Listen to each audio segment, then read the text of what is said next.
What's the game name? Sorry. Oh, I can follow. Maybe. Hello and welcome to another match of the week. I'm Zesky and I'm joined here by Lanaishot. G'day, Lana.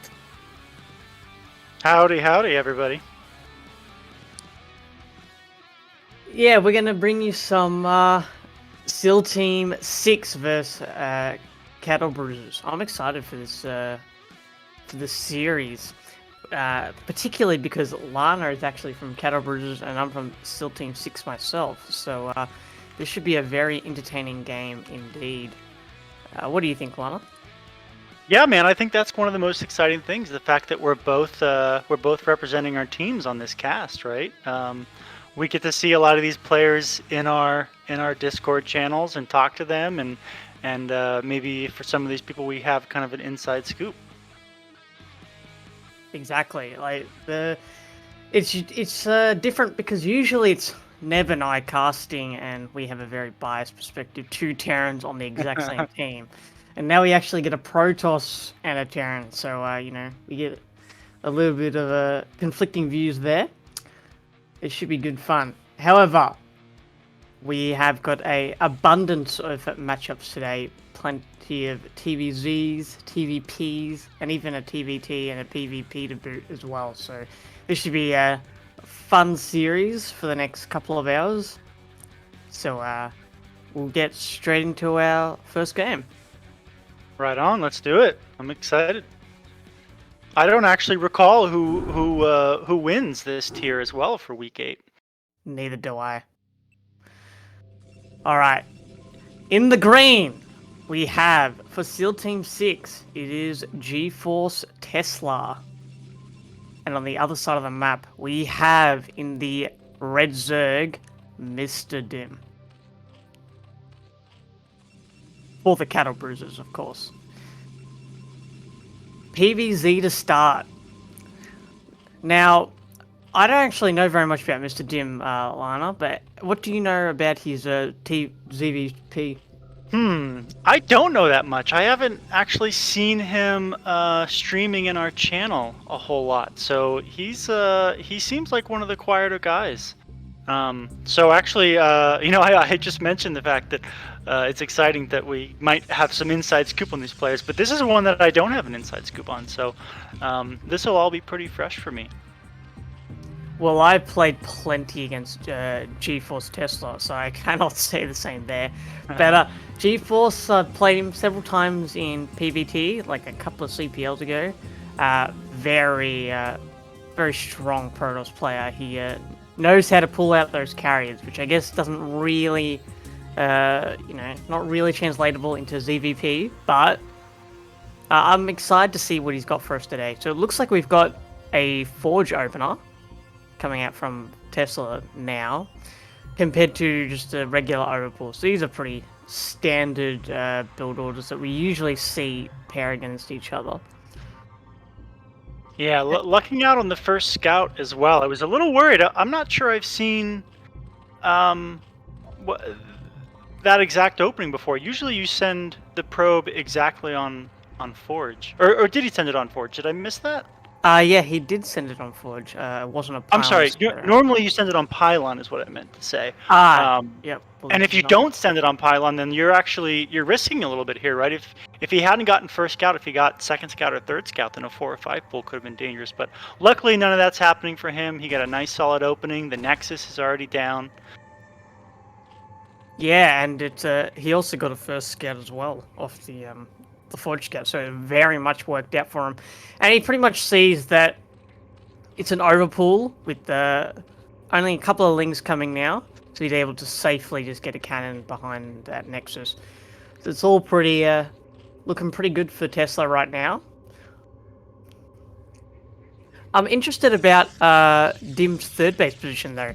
Usually taking the mineral only usually represents like fast Hydra, because if you wanted to go like Muta or like later Lurker, you usually take a third base with gas because you need that third gas later on. But maybe he wants to take a faster fourth base.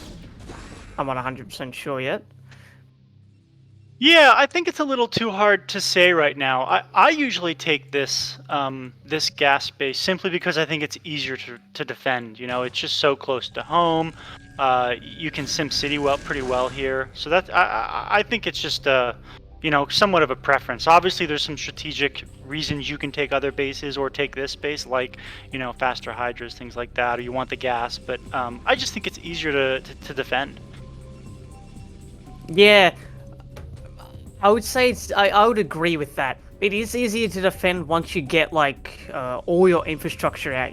Once you got like your link speed, or like your meters out. It's very close distance and that, but definitely pre-speed, pre-layer. The mineral only is very close. There's not much room for like the zealots to really get in behind the minerals. There's only like really one spot that can be quite easily denied. So we'll have to see what these zealots are able to do once they get it onto the map. But Mr. Dim hasn't actually taken his gas yet, so we might be seeing 5 hatch before gas, which would definitely indicate Hydra. And we do see a 4th hatchery going down there, which GeForce very correctly matches with a fast Citadel himself. Well, it looks like the gas was just taken, so it looks like we're seeing 4 hatch and then gas, which I'm not as familiar with. Normally we see 5 hatch, but I mean, there is probably a thing a 5th too. hatch. There is a 5th hatch going down at the 3rd base. Yeah, at the 3rd base. But it went down after the gas. Usually it's 5 hatches then gas, isn't it? Yeah, that is. Maybe it was just a bit of a macro slip, but it should roughly even. Even out build for sure. Okay, so you know what? The Citadel Dune is done, so it looks like we might be looking at maybe a Speed Zealot timing. However, the Overlord is smartly coming in here, right? There's not going to be anything to kill the Overlord, so they're likely going to get just about all the vision they need. Yeah, unless it goes on like this weird slant that we're looking at right now. Like, that's a bit... It's not really seeing anything from there. Hopefully it goes further into the base and sees. It does see I assume it's a gateway being built there. Yes, a gateway being built. So he does see the gateway being built, but he does not see the Citadel or the Templar archives. Which, yeah, that is, as Lana said, like a lot of missing information that we could have otherwise potentially have. Now, I'm not 100% familiar with this, but when they go just a quick Hydra opener, and the Protoss matches by going quick Citadel, it's usually followed by High Templar. But how many High Templar do you usually get, and how quickly do you then switch into Goons for you personally? Yeah, for me personally, I tend to go pretty heavy Speed Zealots and then into Archon actually. But I think the more standard thing is that you generally will get like 3 High Templar and sometimes a DT. And then after you have like a full group of Zealots, you'll start transitioning over to Dragoons. But I actually am a huge fan of pumping just almost pure Zealot and trying to just like break the Zerg as fast as possible. And so much of the time, it's especially if you don't get these Sunkens, it's difficult to defend multiple locations because Hydras can't really kill Zealots in small groups. Once there's 20 Hydras and 15 Zealots, and they can really start doing more damage. But like in all these different small groups, if you're just running Zealots to random places, they can really get a lot of damage done really fast. Yeah, I agree. Like, Zealots once Zealots get that speed, like, the ability that they can just get into locations, like, and just cause an absolute ruckus is absolutely insane. And, yeah, like, especially those heavy Zealot stars and maybe mixing an Archon. Bit of a miscontrol here with these Lings, by the way. Sort of letting them die to these Speed Zealots, and now the speed is kicking in and he's running towards the Zoo base. Yeah, speed is kicking in, but with the colonies here and a lot of Hydras at home, I don't think it's actually going to get much done. Yeah, it doesn't look like it. We've got the Sunken down there, second Sunken coming up. Oh, we've moved out these Hydras a little bit, I think, safely pulling them back towards the Sunken. Zealots are forced to turn around, as they have to wait for their brethren, and +1 potentially. The Overlord finally gets in here and sees that there's no Stargate. And I think that's actually a pretty big mistake from the Protoss, personally, because if the Zerg ever then switch, yeah, like the Zerg is getting a land now, and if the Zerg decides to switch into Muta, this could be pretty nasty. What do you think, Lana? Yeah, it can be. You know, they did get a couple of safety cannons, which actually may have been slowing down some of their gateways, right? They probably didn't need these safety cannons because there wasn't actually any mutas coming yet. But honestly, I am scared for GeforceTesla right now. I think that the macro for Dim is really going to start turning on right now. And you know, we don't really have that many gates. They're sort of coming online right now. But you know, these zealots just keep getting denied. Oh no, there's a DT at the third though, and there's no overlord. This is doing huge damage. We're already at 8 kills. Yeah, Oh, 8 drones boy. going down, and he's also busting up the sunken colonies now. Overlord speed only just started, so there's no way to actually deal with this DT in an effective manner. This DT is absolutely going to destroy the defenses at this base, which will make GeforceTesla's attack later on super efficient. The DT looks like it's just getting poked out, but it gets away with absolute murder. 13 HP left on it. That is absolutely insane. These Zealots coming in here to try and see how many Hydras they can get picked off, but I think there's just a few too many Hydras now to really deal with that. I love how you were just talking about Mr. Dim's economy about to absolutely open up, and then that D10 came in and ruined your perspective on it. Like, absolutely. Yeah, it definitely hurt. You know, behind this, if GeforceTesla was on just a little bit more probes, I think it would be more damaging. You know, Zerg has this ability to just create drones really fast, right? So even when you kill 10 drones like we did, it was just 10 drones behind. But all of a sudden, you know, they went through one macro cycle, they're back on 39 to 39 workers, right? They're going to resaturate this, and they might be a little behind, but they're not so far behind. They can really bring drones back quickly.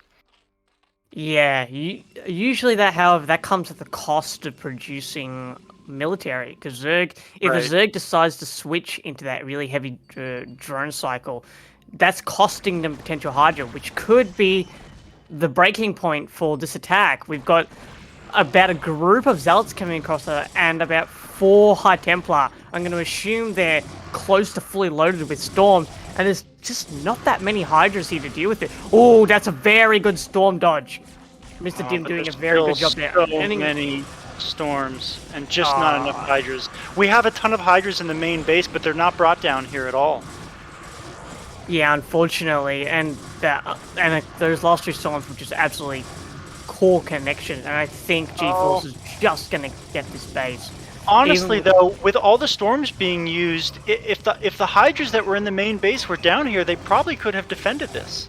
I agree. I think definitely not having our rally set out here costed us our third base, which is very damaging. Although we did lose a single drone, so not the damage here could have been far worse. Luckily, it wasn't. But I think this is close to very game-ending damage here. Like losing that third base and losing like all the Evo chamber there with the attack upgrade is just extremely damaging. Yeah, for sure. I mean, GeforceTesla has a third behind this as well, right? So even if they're getting a little low on minerals in the main, you know, they got a fresh new base. It's 3 base to 2.5 bases. You know, lurkers are on the way, which is great, but we already have a robo. We already have some observers out. I just don't think there's a whole lot Dim's going to be able to do in this situation. Yeah, it's looking pretty bleak, but I am hopeful, Lana, because we have drops coming, and whenever we have drops in a ZVP, it is always a fun time.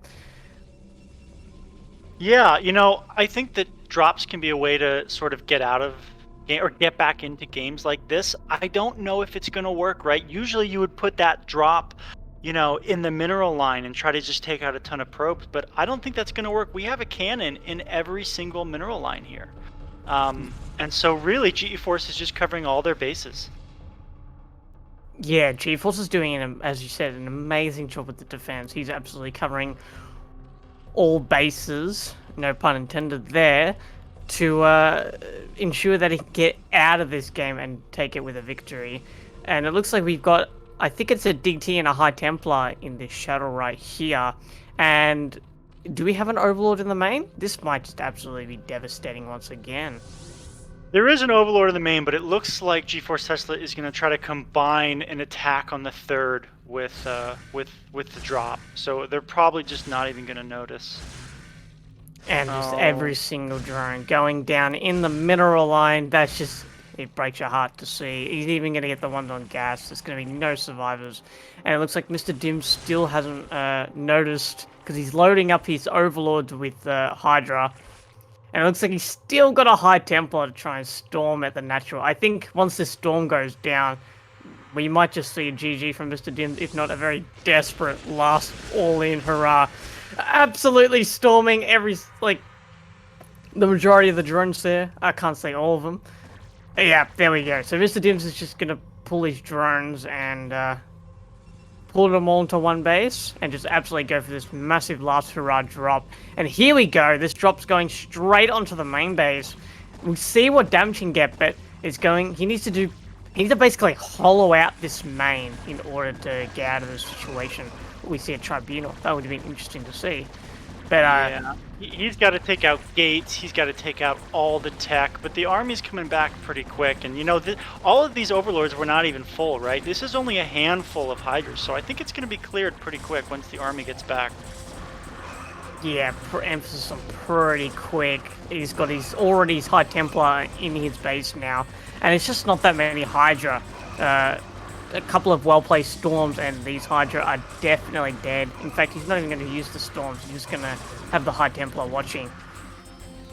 And yeah, it's great to take out this Nexus, but Dim's economy is just so far behind. And still, there's a DT sitting in the main just waiting to go kill more drones, already with 11 kills. Yeah, the DTs this game have been an absolute menace. I mean, they've just been on top of it. Very well done from GeForce. Very good utilization of those DTs.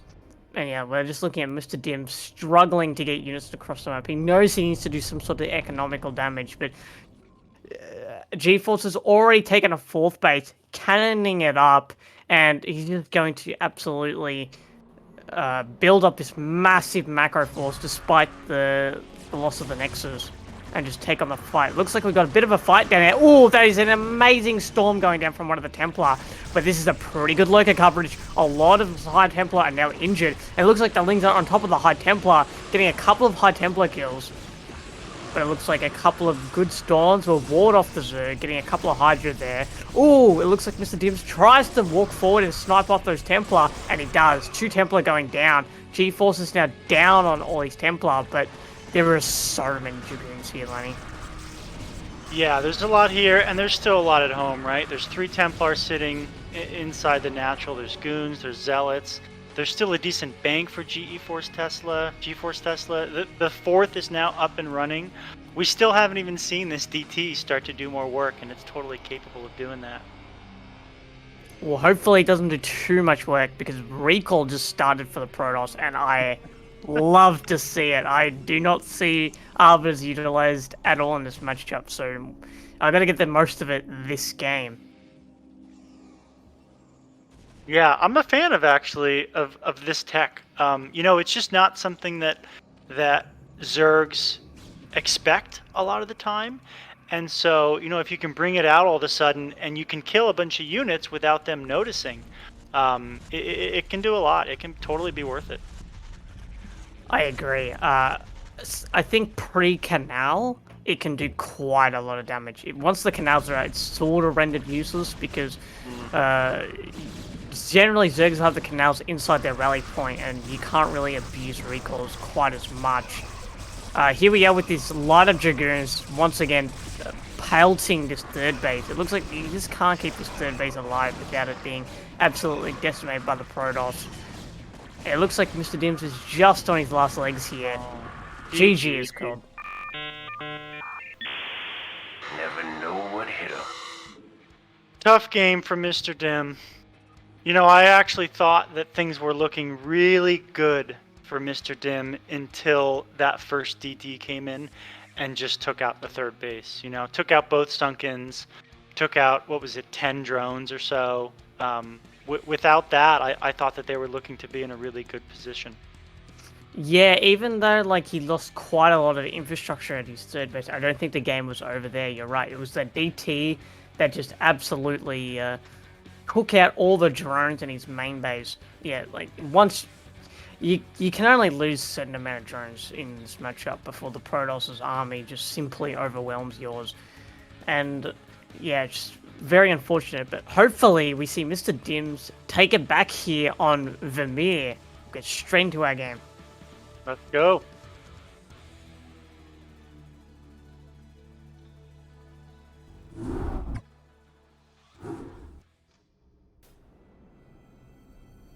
All right. In the top right, we have, in the black Zerg this time, it is Mr. Zadim for Cattlebruisers. And in the bottom left, we have, in the green, he just took our Zerg opponent down, GeforceTesla.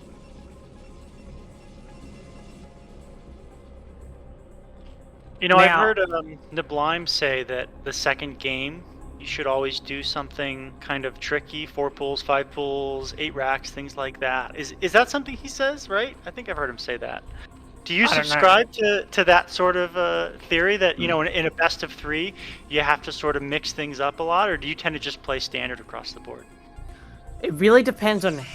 Personally, I think it depends on how you actually want to engage the series. If you want to engage it from like a learning perspective, and just simply grind out games, just playing super standard all 3 games is totally viable. And it can be really beneficial as well because it lets you play.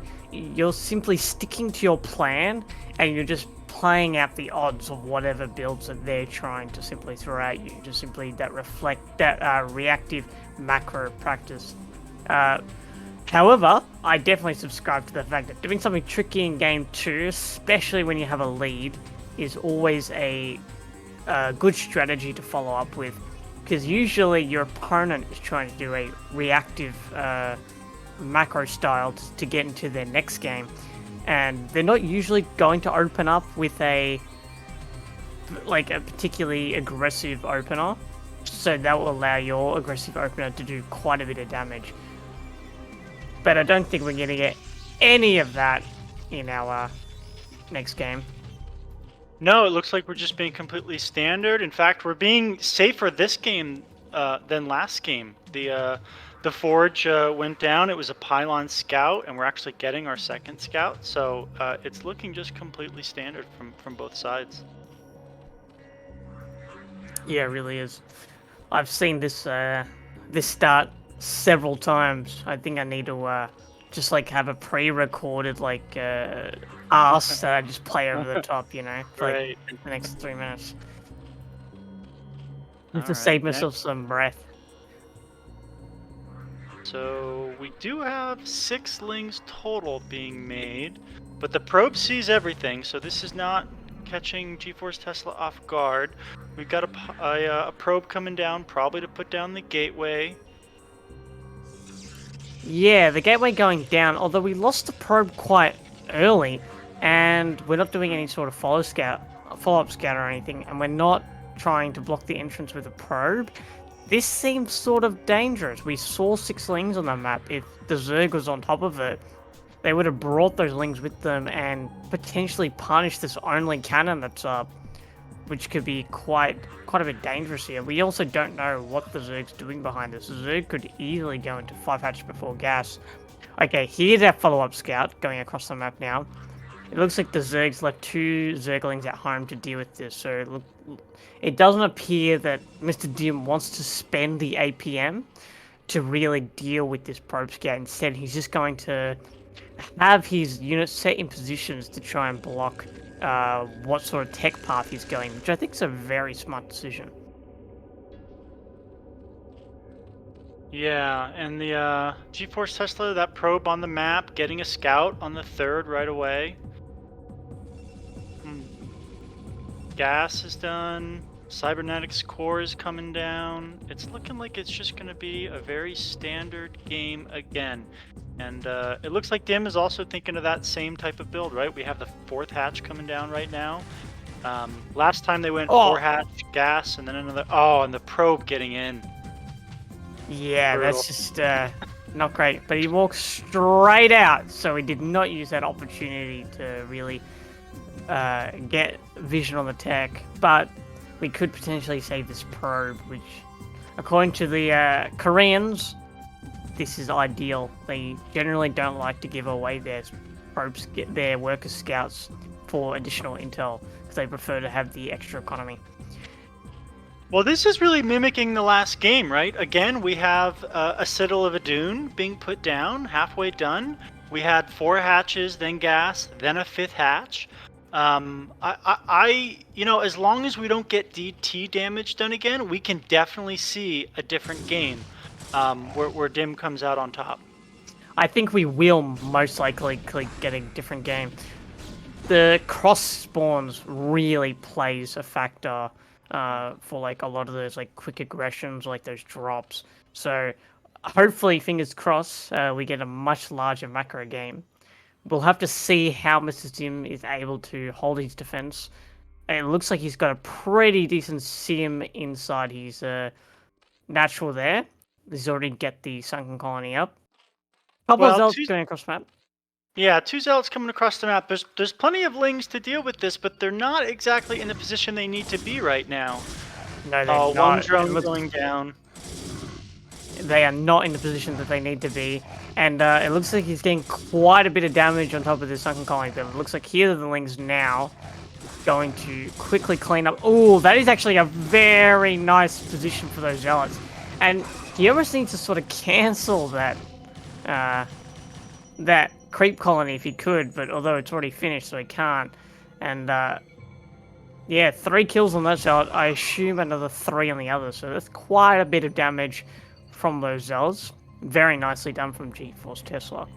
Yeah, they traded out really well. They killed a drone. They forced an extra sunken when there probably didn't even need to be 1 sunken. They had enough lings to deal with that before the zealots even got to the base. But they had them in the main instead of, you know, sort of in that in-between spot. Yeah, once again, like you said, a rally point just sort of speed kicking in there, just to speed. Yeah. Getting on top of the lings, not trading well. I don't know about this attack. This is a lot of zealots. I don't think this is enough lings to engage this right now. And right now, they have a ton of defense at home, right? They need to, if they're going to have these sunkens, they got to use these sunkens. Yeah, I agree with that. The sunkens at home, you really need to use them with your lings. You can't just trade out your lings in the middle of the map and sort of lose them for free like that. And especially after buying so many sunkens, you already got 2 at your 3rd base and 1 in your main. You can really utilize them there to get a lot of damage on these zealots. And it looks like he moves his lings away just as these zealots want to run in here, but there are 2 sunken colonies, so it isn't going to get too much damage. I think these zealots will just turn around and go home. And it looks like they're looking for like a potential 4th base, which is that's a very good move. You don't know what Mr. Dim's going to be doing, especially cross map. So just searching all the base. If you've got nothing else to do with these units, just send them around, search all the bases, and ensure that he's not playing any geeky mind games with us. Well, I am getting worried for Mr. Dim here because the first Templar DT is out, and once again, we don't have any overlords at the 3rd. Oh, no. And, you know, they just droned up, and they just sent a bunch of drones there. It's the worker count is great. We're in a decent spot here, but we gotta have... Oh, you know what? The overlord is just heading there. I think they see the DT. Is it gonna... They might still be able to get a few kills, though, because we don't have the speed. We don't have layer and speed yet. Oh, but the DT is taking its time. Oh, no. Yeah, I think the not getting the kills they could. DT's fixing its cape while it sits outside the Zerg's base, and I think the Overlord is in position to really block it. So, unfortunately, we're not going to be seeing any more damage from the DT. No combined 16 kill Dark Templars this game. But we do have a third base coming up from GeForce. It's going to get scouted. Now, what do you think about this third base timing? I think it's definitely pretty quick, and I'm worried because Mr. Dim is right now starting to pump out a lot of hydras, and there isn't really that much ground force for Tesla, right? We're only on a few goons and a few zealots. If in the next minute we just pump hydras, I think we can go clear that. But it's going to be a lot tougher if the cannons get up. Yeah, I agree. Especially once the cannons are up, they can definitely be really hard. And it looks like range is finishing for Zerkia. So if they really wanted to just absolutely pump out those hydras, they can go punish that third base. Because I don't see any Templar for the Protoss at all. You know what, though? Never mind. There are Templar there, but you know what the bigger issue is? We still don't have Overlord speed. So the DTs is just kind of sitting in the middle here, just waiting for units to come across. They actually couldn't really make it very far. Yeah, without that DT absolutely breaking their necks as they try to walk across the map. And it looks like it won't get much opportunity for an attack anywhere on that third base because GeForce is priming for an attack with his 5 Templar and several Zealots going across the map. GeForce might be able to cancel that fourth base. Yeah, he's going to be able to cancel that fourth base with his Templar while also doing an attack onto this third base. This is a multi-pronged attack, and it looks like these Hydras are going in the wrong direction. It looks like they're trying to go into their fourth base to try and save it. Which, it looks like a moment of hesitation. He sees the attack on the third base, and he's gone to go for this defense. But it's going to cost him his fourth hatchery. Oh, look at this, though. With Hydras coming from behind and all the Templar behind, they could snipe every single one of these Templar. Yeah, but these are some absolutely fantastic storms going down. I think every single storm has gotten at least 5 Hydralisk. This is exactly the sort of storms you need. Unfortunately, we did run out of storms, and thus the steam of this attack has sort of been pushed back. But that was a lot of Hydra going down. He definitely did not go down without a fight here. But I think we were just a few too many units before we could really capitalize on those storms. Because they were some fantastic storms. Yeah, you know what? The fourth was denied as well during all of that. So I think this is a win for GeforceTesla. Denied and killed, I'm pretty sure. I saw the hatchery imprint on the ground there, yeah. and the follow-up during killed, so he's just not having a good time with that fourth base. DT doing work once again. Oh my god, this Archon in the middle of the map has 15 kills. Yeah, probably from those combined storms, absolutely insane.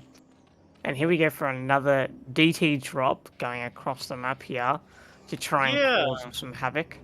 Can this get spotted by the extractor, or oh, you know what? It looks like there's actually 6 Hydralisks in position on that right side of the base, though. So it probably couldn't get through, even if it wanted to. I'm curious why they're there, because there's no way you would have spotted the drop, right?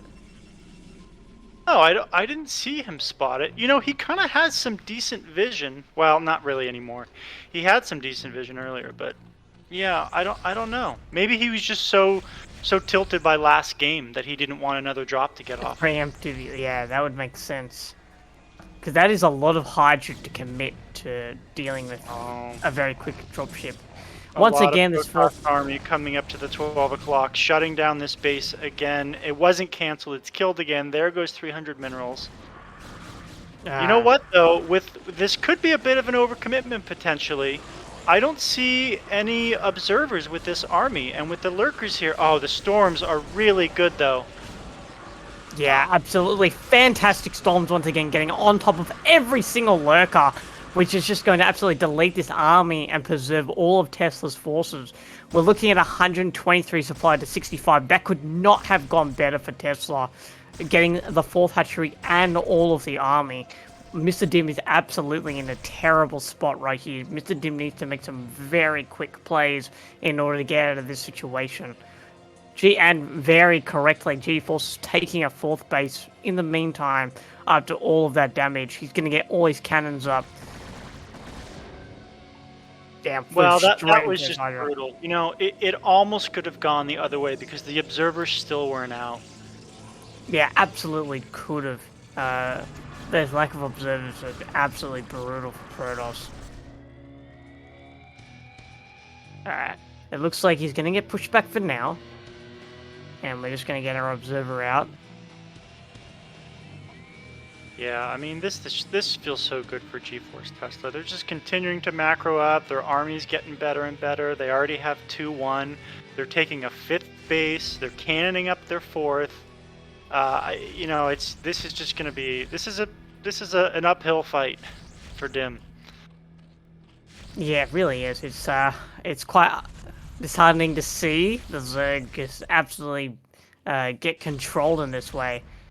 But we're only on 35 drones to 53 probes. It's so bleak. But potentially we have a comeback coming in here. Maybe with these, a lot of lurkers are being produced. So hopefully they can do something here. Again, we're also seeing recall. So this seems like a GeforceTesla standard thing to do once you get into the late game. Absolutely love it. I love to see a nice big recall go off in the main base. And it looks like before we get that, we're going to see a bit of an engagement going on here. The observer sees everything. He sees that there's not that many lurkers here, and this whole army is out of position. Perhaps not out of position, perhaps it's just the whole army. They're trying to back off into a choke point, but that's not where you want to go, because now it's just going to get stormed. Eggs are just getting cancelled here, as they tried to turn into lurkers, but they know that there's really no escape here. 4th base once again getting cancelled. Yeah, Lana, it's just not looking good. Army. Yeah, there's just not enough army. I mean, it's double the supply at this point. The drone count is low. This 4th base has been denied 3 times now. I want to go ahead and say 4. Just, 4 for 4. Yeah, it's brutal. Yeah, a little bit of a sneaky Hydra there. Neblime with some eagle eye obsing right here. I actually like this way to play by GeforceTesla as well, right? You just never let Dim take a really good fight by forcing your way into an army that's bigger or a fortified position, right? They probably could dig out the 3rd, they probably could go try to kill the natural, but instead they're just sort of going back and forth, killing army, never letting a big position get set up. Yeah, I think it's a really safe way to play. Yeah, and just absolutely snowballing into that advantage. It's just absolutely controlling the situation, getting all these bases up. Though we don't see any, like, reavers or anything getting produced. And we've got quite a bit of gas and quite a bit of minerals banked. I'd love to also see some additional gateways go down, because we're now in a position where we've just done the damage, where we're just absolutely so far ahead that once we get those additional gates up, we can just pour units into the Zerg base. But yeah, it'd also be nice if we were maybe scouting a little more. Just having a couple units at all the other bases, make sure no sneak expansion gets up, something like that. That can be one way to lose this. But, they're so far ahead, it probably doesn't even matter. Yeah, I think any sort of base that the Zerg tries to get up here is just going to be so low saturation, or it's going to cost them so many units that it's just not going to be viable. I think GeForce is just so ahead. Yeah, like, we can't even get our lurkers in here because these storms is way too oppressive. And it looks like this 3rd base is going to go down. And we might just see a GG here. Yeah, I think we're going to have to see it pretty soon. But, there's a lot of units coming behind this. They might be able to pull a little defense out and save this base. I don't know, that sounds that's very optimistic. That is a massive choke there. Like, the Zerg sim is working against them very much so. Although we did just run out of Templar, so perhaps we're able to just clear this up with our rallying Hydra, but... We got one more at the bottom with full energy, but it looks like it's being killed by Hydras right now, maybe? Or forgotten. Somewhere else. It seems like it's been forgotten. We've gone to macro, and we just abandoned that army. Oh, and look at this. GeforceTesla finding the bottom right base, I think. They didn't take out the 3rd like we thought they might. But you know, it's just there's so much damage has been done. The bank is huge for GeforceTesla. They're taking their 6th base now. It's hard to imagine this game can go any other way but in GeforceTesla's favor.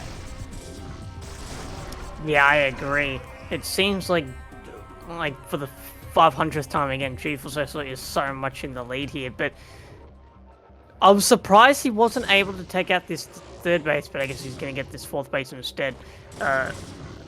So, you know, the damage will be done either way, unless these Hydras quickly clean up these Zealots, which the Zealots are sort of filtering into this choke, but they do have really strong upgrades. Although, +1 Carapace has been researched, which is good for the Zerg here to deal with that, and absolutely necessity to deal with the +3 weapons. So he does keep that 4th base. But yeah, you know, going back to your earlier point, the gate count really is low. The bank is huge. We need like 6 more gates with how many bases we're on, with how many probes we're on. If they had that, they probably could just, you know, start moving units a lot more. Yeah. But as it is, it's kind of hard to just end the game real quick when your gate count is so low. Yeah, because every time when you get into like these massive probe count situations, you're just not building the gateways to sustain it. That's a very easy way to quickly get your bank up. I'd love for him to also take another main base and just put gates in there and just absolutely rally out units and just constantly trade against the Zerg until they bust the Zerg's base. But it looks like GeforceTesla is very good with like these little strike forces. He gets a lot done with very little. A lot of storms going down, most of the Hydras being killed, but it is difficult to push into these spots. Yeah, it is really difficult. He doesn't have the units to deal with the rally, which is the problem here, when unable to close out this game. And this is working in Mr. Dim's favor. Like, the longer this game goes, the more likely Mr. Dim can finally get a plan that sticks and keep a base, which will let him to drone up a little bit more, which will allow him to get back into this game. So, yeah, now who's being optimistic? yeah. Well, I'm gonna say that, but I'm also gonna say that if we reach that situation, we're looking at a 50-minute ZVP, I reckon. Right. Which is right. unlikely. Yeah, I think we're probably just about to end it with this last attack. Oh no, not the Arbiter! Ah, it gets picked off as it flies in. Yeah, just don't. Little egg block. Units gonna have to trickle in, but there's just not enough DPS, and here come the storms, I think. I think he doesn't storm eggs. He needs to storm eggs way more often just to abuse the fact that storms ignore armor, so they absolutely shred eggs. But yeah, like it's just so like GG. GG. I think one takeaway for GeforceTesla is that if they can figure out, you know, looking at their main, they just can't easily fit that many more gates, and so if they figure out some better SimCity methods, then I think they're going to be even more potent. Yeah, oh, wow. I agree. Jinjin with a giant raid. G'day, Jinjin viewers. We're just casting CPL here. I'm going to assume, since you're coming from Jinjin's channel, you know what CPL is, but in the off chance that you don't, CPL, or Coach-Pupil League, thank you very much to Blind for the Discord link, is a league which is all about, you know, teaching newer players about the game, this beautiful game of Brood War. And click on the Discord link for any more information. I'm going to wrap that up pretty quickly because we're going to get into our next game, which is going to be our PvP between Harry and Cypher. Is that how you say his name, Cypher? I guess that I'm makes going to sense. assume. I like it. It sounds good. I saw the C and the D, and then like the Pfeiffer, so I was like, yeah, let's go with that. Alright, in the red, in the bottom right, we have, playing for Team 6, it is Harry Park. And on the opposite side of the map, we have, in the blue Protoss, it is Cypher for Cattlebruisers. Now, I didn't get to mention this because we did get a raid from Jinjin. Thank you very much again, by the way. But it is now 1-0 for still Team 6. Yeah, S.E.A.L team taking the first match. Oh, and look at this. I love it when people talk. For some reason, I find that so interesting. But are we gonna get a response? Yep. There it is. Yeah, Harry Harry Park. Park is a fellow Australian. Ah. Now, I don't is think it bad manner if you don't ask? Well, where are you from? I'm not 100% sure. I don't know Doesn't the know. etiquette of from. I only know the From. manner in which like it's delivered. It can either be very aggressive or very polite. Usually, it's quite aggressive. So this is a pretty quick scout for Cypher. Yeah, Pylon versus Gate Scout. That's quite interesting. It looks like the Pylon Scout obviously pays off really well. If you like spot something cheeky going on, like maybe Yeah. like proxy gateways or something. But it seems like it's not going to get too much information here, especially since it's going to be a last scout. Yeah, last scouts actually feels pretty brutal here, especially against 2-gate. You know, they have the... Okay, so we're getting a second gateway, though.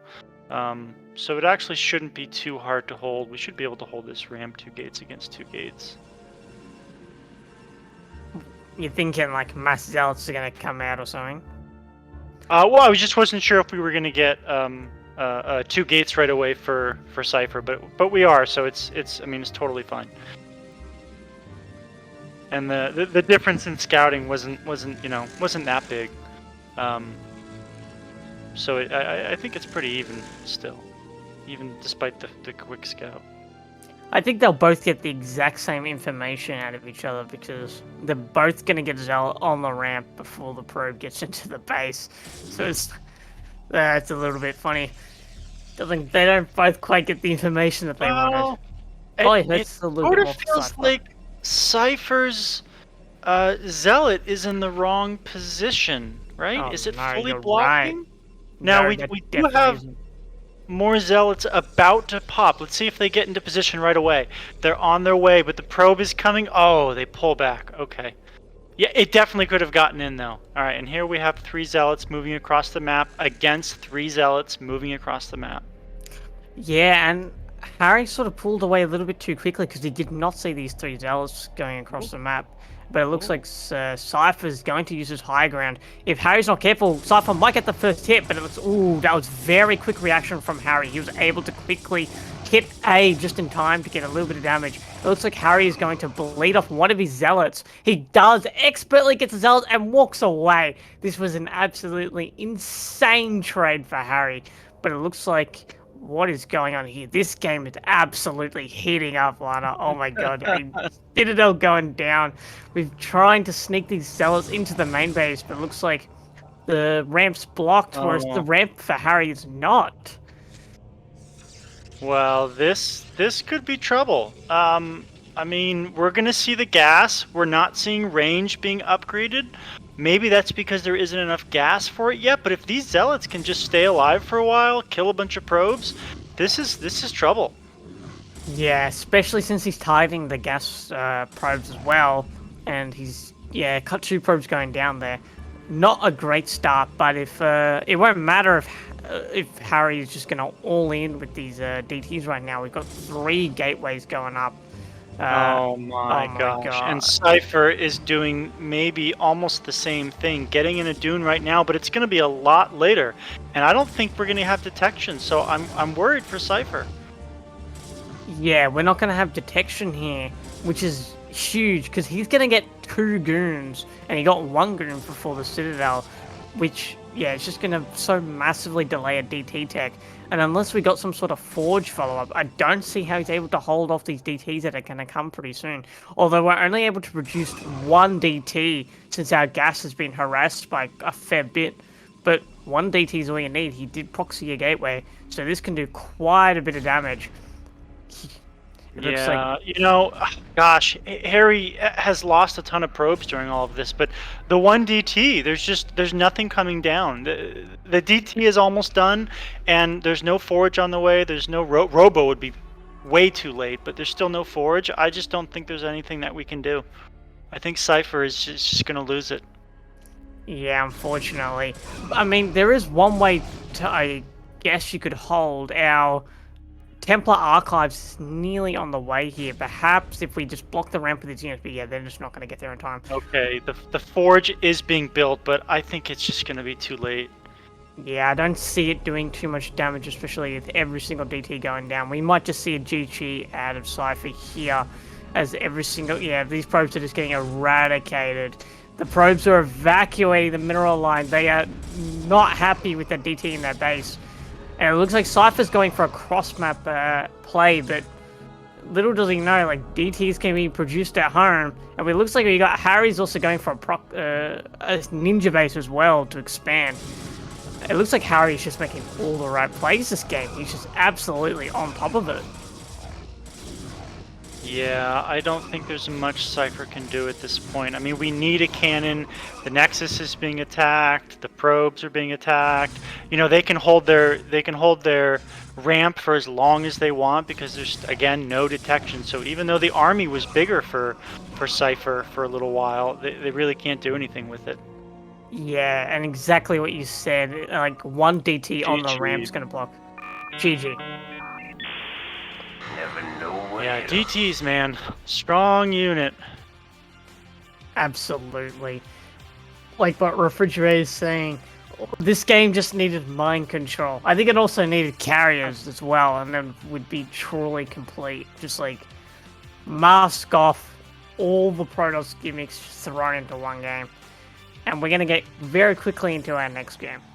Oh, Well, I gotta tell you, that was a strong showing for Tier 1, man. That was scary. yeah, Harry's looking really strong to boot in these in this opening game. Definitely looking like a very strong Tier 0 candidate, maybe next CPL. But You know, I think part of why that was so good was because that third gateway was also proxied, right? If you had to build the DT from home and run it across the map, the cannon might have just been almost finishing. yeah, I agree.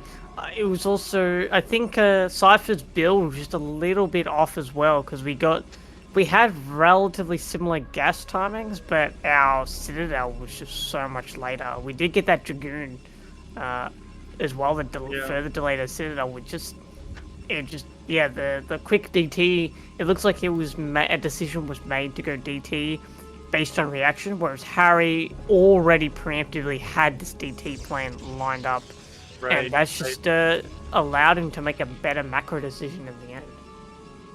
Well, now in our second game, you want to get us started on the positions? Yeah, I was about to say, you were too busy analyzing. Not all right. In the bottom left, in the blue, playing for Cattlebruisers. He's down one game because of DTs. Hopefully, he can take it back. He did Cypher. And playing on the other side of the map, in the red Protoss, his DTs were successful. Maybe a little bit to my dismay, but it is Harry Park. I like to see Harry Park succeed because he's a teammate, but I still hate DTs, man. Still hate them. Hey, I'm sorry, Harry. I don't make them either. That's not how I play PvP at all. If you're watching this, Harry, you did very well that game. I'm only a little bit disappointed, but that's not because of you. It's because of the DTs. So in this game, both players mixing it up a little bit, right? Compared to last game. Last game we had a 2-gate each time, and this game both players are getting assimilator and gas. So I think we're kind of mirroring each other once again. This is a bit too funny for me. I mean, the first game they both go DT. They both go 2-gate into DT, and now they're going 1-gate core, probably fast Dragoon range. Like, this is it's like they're one collective mind for like the first 3 minutes of the game. Right. All Protoss truly do think exactly the same. Well, I guess one difference is that Cypher does get this quicker scout, and Harry is deciding that Cypher has to be at bottom left given the scout timing. Yeah, did Cypher once again do a pylon scout? I feel like if it was a pylon scout, he would have gotten there faster. There had to have been a gauge scout. I didn't missed it, quite but catch it. you know, they didn't keep the probe in the main. There was still a lot of time before the Dragoon was out. I think that was a bit of a missed opportunity for Cypher. Oh, and this Cypher Yeah, Zealot blocking it. just nice. I think he can just get in if he tries, but after taking a hit from the spell, I don't think it's worth trying anymore. It looks like he is going to get Cypher's probe, though, across the map, unless Cypher can narrowly escapes. Oh, and once again, Harry putting down a pylon on the map. I think we're gonna see more shenanigans. Yeah, I'd really like Cypher to go, like, fast robo into Observer. I think that would be... After seeing what Harry did the first game, I think playing, like, a more reactionary Protoss would be much more beneficial this game. But we'll have to see. Gateway going down. Oh, it's going to be double gateway this time, not DT. So, I guess don't go fast robo. I'm not sure. How do you usually respond to a 3-gate goon in like a sort of I respond to everything poorly in PvP, so I'm not really a good person there you at go. it. That's how you beat 3-gate goon. Go DT yourself. So I mean, yeah, that's definitely one way to beat it. I think is you can do that. I think you can also hold the ramp with a shield battery. You know, against mass goon, but. well, if you hold the ramp against Mascoon, they should be able to sit below your ramp while they take a Nexus, and you're not getting your Nexus. I feel like you need some sort of tech advantage, like DT Reaver, in order to break down the ramp and take a base of your own. Because they're investing a lot of composition and a lot of resources into military. So matching with military yourself when they've already got an advantage isn't Harry usually moving safe. forward into all of these Dragoons. This is not what they want. If they're going to try to bust them with Dragoons, they really need to save their units. Yeah, losing those early Dragoons absolutely hurts for sure. Like, yeah, every single Dragoon counts, and looks like, but Cypher's not quite aware of the situation he's in because these Dragoons are going across the map here. And, well, that's not quite dangerous now.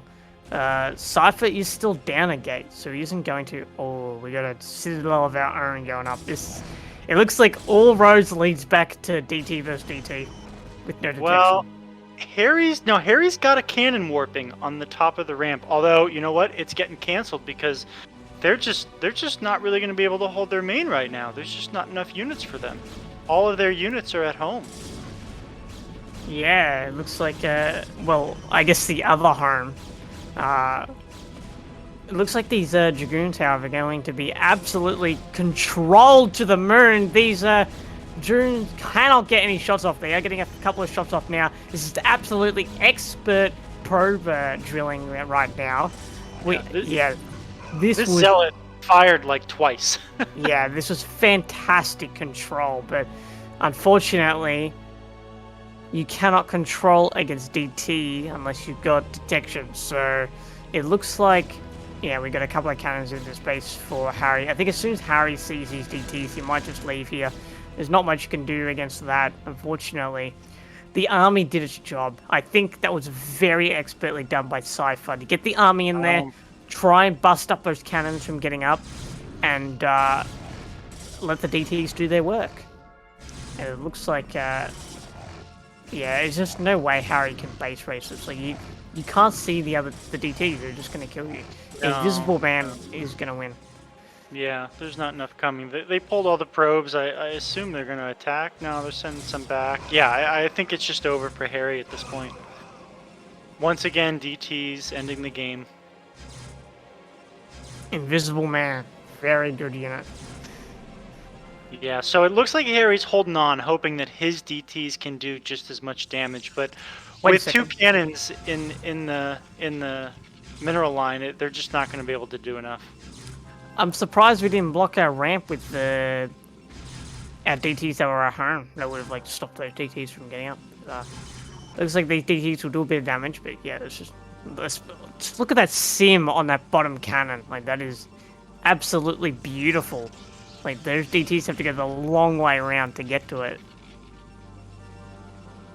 Oh man. Yeah, I mean Harry's trying here, but that pylon right there, yeah, the one above the cybernetic score, yeah, that one, absolutely well placed. I think that the cannon just reaches it too. But if we get the gateway, maybe we can slip in and try and get that cannon. But I don't think it's gonna happen. ooh, yeah, and the cannons are within range of each other. There's just, you know, they're just delaying the inevitable at this point. So what do you think we'll see game 3? You reckon we'll see more Invisible Man or maybe Reaver? Yeah, I don't think anything else seems likely. These guys clearly love their DTs, and you know what? It's worked for both of them. So I think that's the only way. Oh wow, just out of range here. Oh, Yeah, it's just, you can't get there. It's just, the cannons I are just love too strong. I love how Harry's staying in it though, man. He's trying to just running around with his DTs, with his Cape Boys, seeing what he can do. Yeah, but he knows as good as everyone else that you just can't get out of a situation like that. It looks like, did Cypher try to build a Nexus or was that last game? GG. GG. What a game. Yeah, that was, I'd like to say that went on for a long time, but really it was just Harry walking around with DT for like the last 5 minutes. So, Yeah. Well, you know, it's a game of information, and he didn't know what there was. So he thought maybe he could get in there, and you know, he probably stayed a little too long. But you know, you got to play these things out sometimes.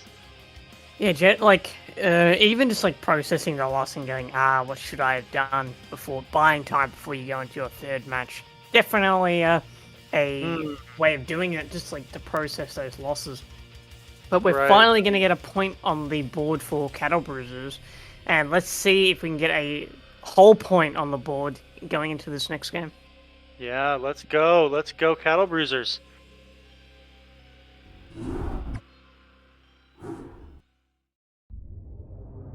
Alright, on the left side of the map, we have in the red Protoss, he just got brutalized by DTs after using DTs himself. He got a taste of his own medicine, you could say. He was Harry Park. And on the other side of the map, we have in the blue Protoss, taking a game finally for the Cattlebruisers, it is Cypher. Man, Harry Park, man, look at this APM. This guy can spam. Yeah, look at that. He's holding down them keys. Bro. Yeah, it looks like he's holding down. If you're on Windows and you hold down a key, you can actually get some pretty crazy high APM. There's actually an Australian player who does that, and he gets an average of 1,000 APM at the start of each game. Shout out to Swami. I think he played in like one CPL. He might be watching this cast, who knows. Alright, well, so far we've kind of had these mirrored builds in the very beginning, and then these little forks. I wonder if we'll just see the same thing again. You know, there's no ramp on Ascension, right? So we can definitely see some heavy pressure at times. Yeah, on like every matchup pretty much. Like, especially if you're using range units, like you just got no miss chance. You can just absolutely get in here. That's why on these maps, vultures, like vulture rumbys, can be so strong because if there's zerglings or like zealots or like a probe on the ramp to try and block, like those vultures are just gonna get in there and they're gonna do all their damage. But it looks like we're gonna get gate scouts from both of our players once again. Both of them taking gas. Taking core. It looks like Cypher's core's a bit late. Yeah, there we go. Core going down. I think that Cypher has routinely been a little bit behind on his build every single time. You know, he's building his gateway at like 200 minerals instead of 150, and Harry Park seems to just be a little more crisp. Yeah, and that matters. Like all those little seconds you add up. Eventually, Harry Park might add up to getting a whole Dragoon out before Cypher can, and that would really make a difference in the numbers. sometimes it can really matter for like blocking the choke too, right? To stop a Yeah. scout, something like that, right? Sometimes that last game, like it was like 2 seconds away from getting inside until more units came. Exactly. It really, and that denied information plays a whole different sort of game. So, oh, but it did not happen this game. That probe did No. exactly what I thought was going to happen last game. You just walk up and you just run into the base, get a couple of hits off the Zealot, but the AI fixes itself. Is that +1 air weapons? That's gotta. Okay, so he's gone DT because that's obviously a fake range. Right, right. Yeah, and you know what? Cypher's probe died. They got it in, but then they didn't continue to micro it, and the Zealot killed it. It probably wasn't long for this world because the Dragoon is out, but still, they're already going to be lacking information that they need. Yeah, but it looks like Harry Park will get his probe out. So there's the difference in our probes, and No. it looks like Harry Park will get not complete information because as he leaves, the Citadel goes down. It looks like he's taking a Nexus behind this. Yeah, I'm not super comfortable with Harry's position here unless Harry puts down a forge in like the next few moments here. He's just not going to have the ability to hold off these. Okay, robotics facility. Okay, if we go on observer, I'll also be happy with that. Yeah, yeah. It feels like it could be. I mean, we have 2 gates here, right? And you know, obviously we're going for DTs, but like, even if we just pump goons right now, we might have a big enough army to shut down this Nexus. Yeah, I agree. This Nexus is very, very fast. Getting a Nexus before Robo is quite risky indeed. Where if there's any sort of like early pressure going on here, we definitely wouldn't be able to hold it. But it looks like Harry is going to be confident in his micro to hold off these little attacks, and it looks like he's adding additional gates as well here. So, Well, and Cypher is putting down 2 cannons. I mean, this is a lot of investment into something that's really not going to be that useful. It's not like there's heavy pressure coming. It's just a regular robo and observatory. This is trouble for Cypher. yeah, Cypher's playing super blind here. He's just got no idea what's going on across the map after having lost that probe. And now he's just like sort of guessing what sort of game Harry Park's going to go into based on the first 2 games. He's going to assume DT, which is not the assumption I want to make because this was actually super fast Nexus into 3-gate obs. So it looks like Harry's just going to simply get an advantage in this opener and hold off these DTs, putting Cypher really far behind. Yeah, this is trouble for Cypher. These DTs really aren't going to do anything. The observer's just about to come out, and the DTs are. You know what? The only possibility for Cypher is that maybe the observer moves out of the way. Maybe the army moves out, and they can get on the probes. I was about to say, I thought you were about to call it just there. But it looks like. Oh no, they just got spotted. Oh, that's brutal. Now Harry knows to just stay home, and he knows that all this money went into making DTs that aren't going to do anything. This is real trouble. I was very nervous there for Harry as he moved that observer out of the way. But luckily, he's got very quick reaction time, and his ability to look at the minimap is very strong. So he knows the DTs are out now, observer's out, and now he can safely move out across the map, leaving an observer at home to deal with any DT shenanigans that might go on. And now we're looking at Harry with a very strong force. Although Cypher's also got a very strong force. DTs, like a little bit of DTs mixed into these armies, are really strong. I don't know if you've done that or you can test yourself, Lana. It can be strong, but with the amount of goons that they have, that Harry has, you know, you can just micro backwards and kill this stuff. If there aren't more goons in Cypher's army, oh, and look at this, we're already getting in the gauge. You know, the army did get split up there, which is definitely brutal. So we're getting some good kills on Harry's units. Cypher needs this. Cypher needs this. Yeah, he But needs this, but he also needs this army back at home because this Nexus is about to get denied, and there's not much he can do about this. He's only got one goon on the ramp, or on the choke, but there's no ramp, so Harry's just gonna waltz in here with superior goon numbers and try and put pressure on. Maybe the counterattack might do some damage. We've only got 3 goons against quite a lot of army. Probes are pulled, and it looks like all the goons are going down. Unfortunately, the probes didn't quite manage to form that block. And DT's demolished those probes pretty quickly. There's not much army here for Harry to really hold on, but I think Harry can sort of afford to lose this Nexus as long as he takes out a lot of the infrastructure here, but it looks like Harry's not quite finding the damage that he needs, and it looks like Cypher is taking down the Nexus and just walking into the main base. Harry's trying to go for pylons, but yeah, like Harry just doesn't have the units here that he needs. well, and there's so many cannons being built for Cypher, right? I think Harry needed to do that exact same thing, just build a ton of cannons so they can hold this. Yeah, I agree. He just needs like all the units out. Although Cypher isn't producing anymore. He's got all his gateways shut down, but I think Harry's about to get a similar fate. It looks like we're about to get a whole bunch of units coming out here, and once they do, yeah, he needs to very quickly act. Pylon going out there, deactivating those 2 gates. It looks like that last pylon's on very low HP, so that one will also go down as well, deactivating all his core infrastructure. That was an absolute autosis pylon right there. Like I think there was like 3, 4, 5, 6 buildings connected to that. Yeah, it's not good, looking good for Harry, Lana.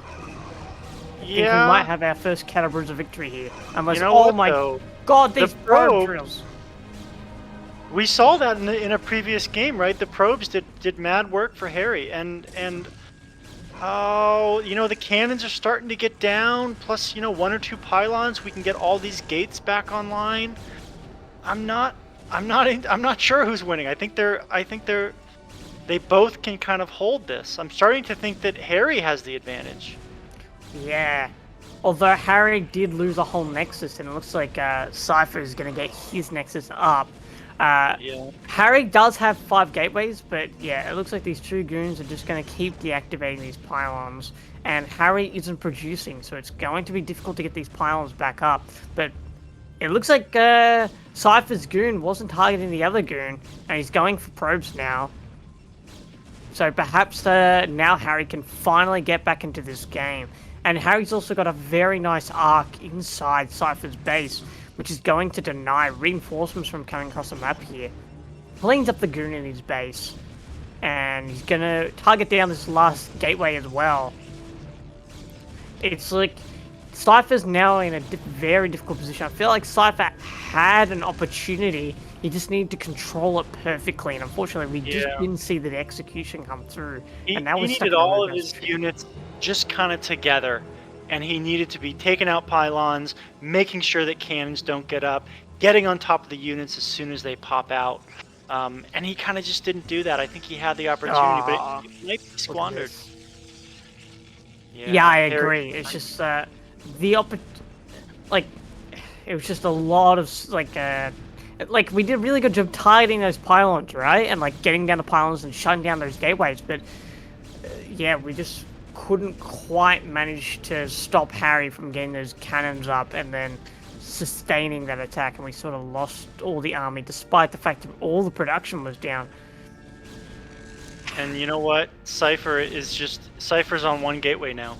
I mean, that's it. They're on 1 gateway versus 5 gateways. Yeah, it's just and you don't have to do very much math to know that Harry Parks is just going to have infinitely more army here and allow him to just come in here and do quite a bit of damage. Although I do like this little attack, these 2 Zealots and 3 Dragoons, but I think you should bring a lot more Dragoons along with this, because you want to try and bust up these cannons before they can really get back into the game here, rather than leaving one pylon. They probably don't even need to attack the cannons. They can sort of just contain while they get their second Nexus up, maybe scout the map for a little bit, make sure no shenanigans happens. Yeah, I mean, they just have so many units at this point. So the supply is 50 to 28. Yeah. You know, it's gonna take a while to get through these cannons, but Cypher just can't get out. You know, they can't build gateways because there's just the goons will pick it off.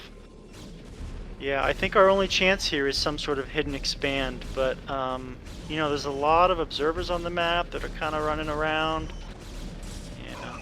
Yeah, it's Harry's doing a really good job denying any potential expansion from coming up, and it looks like Cypher's pulling the probes, and he's getting on top of these dragoons, but Harry is doing some very nice stutter step micro, and able to hold off those probes. Second gateway finally getting out, no dragoon being built just yet, and only 2 cannons remain. Harry not quite, looks like Harry just went to macro. Alright, GG is called. Wow, what a game! Never know Very, what very hit good 'em. game. Oh, I was thinking Harry was probably dead. There was just, it seemed like there were too many units in Harry's base. And there were too many cannons for Cypher. But no. Yeah, it just looks like, and I was like, I was very worried for Harry once all his production went down, but then it looks like Harry had some exceptional drills. I think I've not seen pro drill quite done like that in tier 1, so really nice job from Harry, plus the cannons. That was just enough to get him back into that game and really take it, so we're going to get another point on the board for SEAL Team 6, so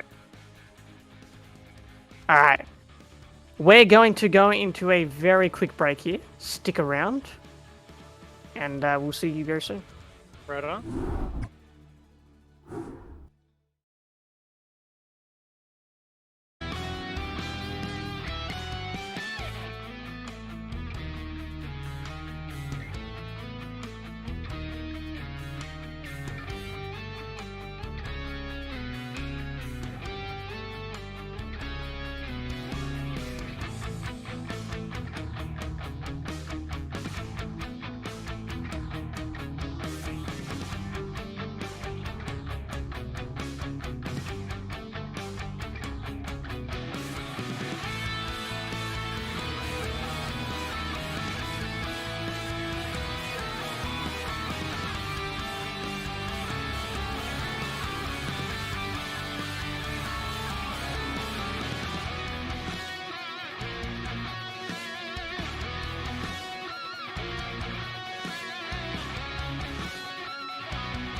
All right, welcome back. We're going to get into our next set of games here. It's going to be a TVT from S.E.A.L 3 and sCriv. This was actually a special request from S.E.A.L, actually. He wanted me to watch these TVTs, so I know it's going to be exciting. I don't know about everyone else. I know a lot of people don't like TVT, but I think it's a fantastic matchup, and I love to cast it. All right. In the top right, in the red Terran, playing for Cattlebruisers, we have sCriv. And on the other side of the map, saying good luck, have fun, playing for SEAL Team 6, it is S.E.A.L 3. Yeah, well, I haven't actually played sCriv yet, but he's one of the most active people in our Discords. He's almost always looking for games for a few hours a day. So, you know, I think he's probably getting better pretty quick. Herons and grinding, it goes together like... I don't know, I can't think of a good analogy. Grinding, APM, it's yeah, man, there's definitely a Hardcore, theme. skill, honor, hard work. Sounds like Artosis now. Anyway, we'll have to see what sort of games where... I personally have not seen sCriv play that often. I'm curious to see what his style is, where he likes to go, whether he's going to go tanks, whether he's going to open with vultures, maybe some tank and wraiths. I'm not 100% sure. And also S.E.A.L, I haven't seen that many TVT games from S.E.A.L, but from what I've seen, it tends to be tank openers from memory. Like, he's not really a vulture guy that I know. Perhaps I'm wrong, but we'll see. Tank openers.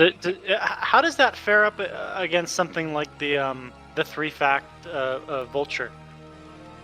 So tank openers tend to be super defensive, whereas vulture openers are super aggressive. So the aim of vulture is to really get map control and like solidify your position on the map. Whereas with tank, you're sort of like scaling into that mid-game, late-game situation by getting an early advantage. You usually get a faster armory as well for quicker +1. And then you sort of want to get your academy and like take the map eventually.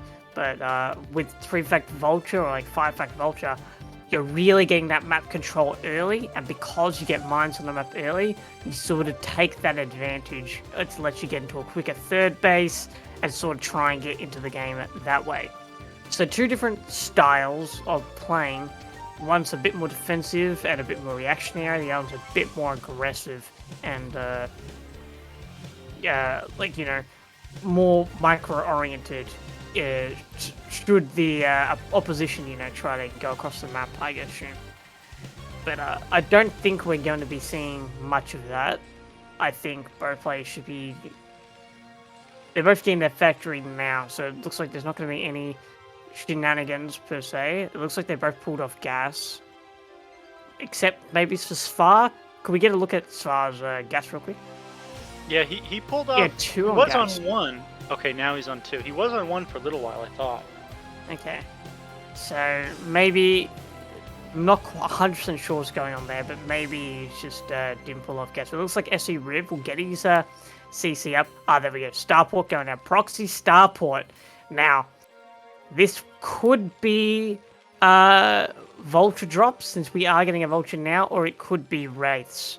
Not 100% sure here, but it looks like S.E.A.L's getting a bunker down here. It looks like he's going to try and trick sCriv into thinking that he's going to expand behind a bunker and a tank, but in reality, he isn't going to be getting anything at all. We do see a machine shop get cancelled from S.E.A.L, so it doesn't look like he's getting a tank, which could cost him if sCriv was going to go really hard on Vulture, but it looks like sCriv still hasn't started his second factory. There it goes down now. Hopefully he can get a third factory down soon, unless he's... He didn't actually see a CC, so perhaps he'll just go straight into an armory and try and play super defensively here. But it looks like S.E.A.L is going to be putting on the pressure here, already killing the Marine, but sCriv does have 2 Vultures out now. S.E.A.L gets 1 Vulture, and it looks like, despite the fact S.E.A.L was lower on Vulture count, he actually managed to clean up the situation. Really nice control from S.E.A.L here. And he managed to get the SEV on the CC as well, which sort of evens up the CC timings at the same time. So really nicely done from S.E.A.L. Unless, wait, that's not actually a CC. No, it is a CC from S.E.A.L. Alright. Well, and the first Wraith is out now, so do we have anything that can defend against this? I mean, I know that they don't hit very hard, but the damage is going to add up, right?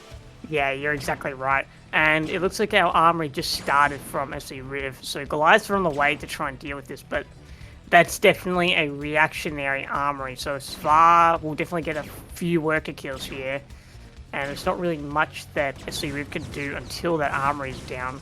It looks like he found that starport, so we're not going to get any more follow-up Wraiths. So we're just going to have the one Wraith doing a little bit of damage. So it's not absolutely detrimental, but it is evening up the worker count by a fair bit, which will go into S.E.A.L's favour since his CC was a bit later, so his worker count is going to be a little bit lower. It looks like it's evening up now. It's going roughly into an evenish game. It's a bit of a wild opening. I mean, we had kind of a one fact, one port with Vulture Wraith compared to 3-port Wraith with a faster CC. And now it's sort of an evenish game with both players having a roughly similar SEV count. So yeah, that's what I was talking about, Lana, like with the tank in between like the bunker. Yeah, 6 kills, 7 kills now on this Wraith. Really nice. That tank in between the bunker and like the barracks, like it forms like that bit of a perfect wall there. So like it's super defensive, and now he's gonna get like his armor, he's gonna have more tanks, he's gonna get better into like that mid game. But sCriv has map control, and we're getting mines now, so we'll just lay down all our mines, take our map control, take our quicker third base, and try and get into the game that way. But it will depend on a couple of other decisions Riv makes later on. Yeah. So, do we know who's ahead here right now, or is this just like a completely pretty standard even game? I'd say this is roughly even, but with maybe a slight tilt towards S.E.A.L. We do have the 30 workers here. S.E.A.L's got his +1 on the way, and our Vulture count isn't really that high from Riv. So, like, despite the fact that usually 3-fact Vulture, you aren't able to make a push like this, like what S.E.A.L's doing, which is quite insane. You get 3 tanks, but this can sort of work because the Vultures, there aren't really that many Vultures. Unless a mine goes off, all the mines get cleaned up.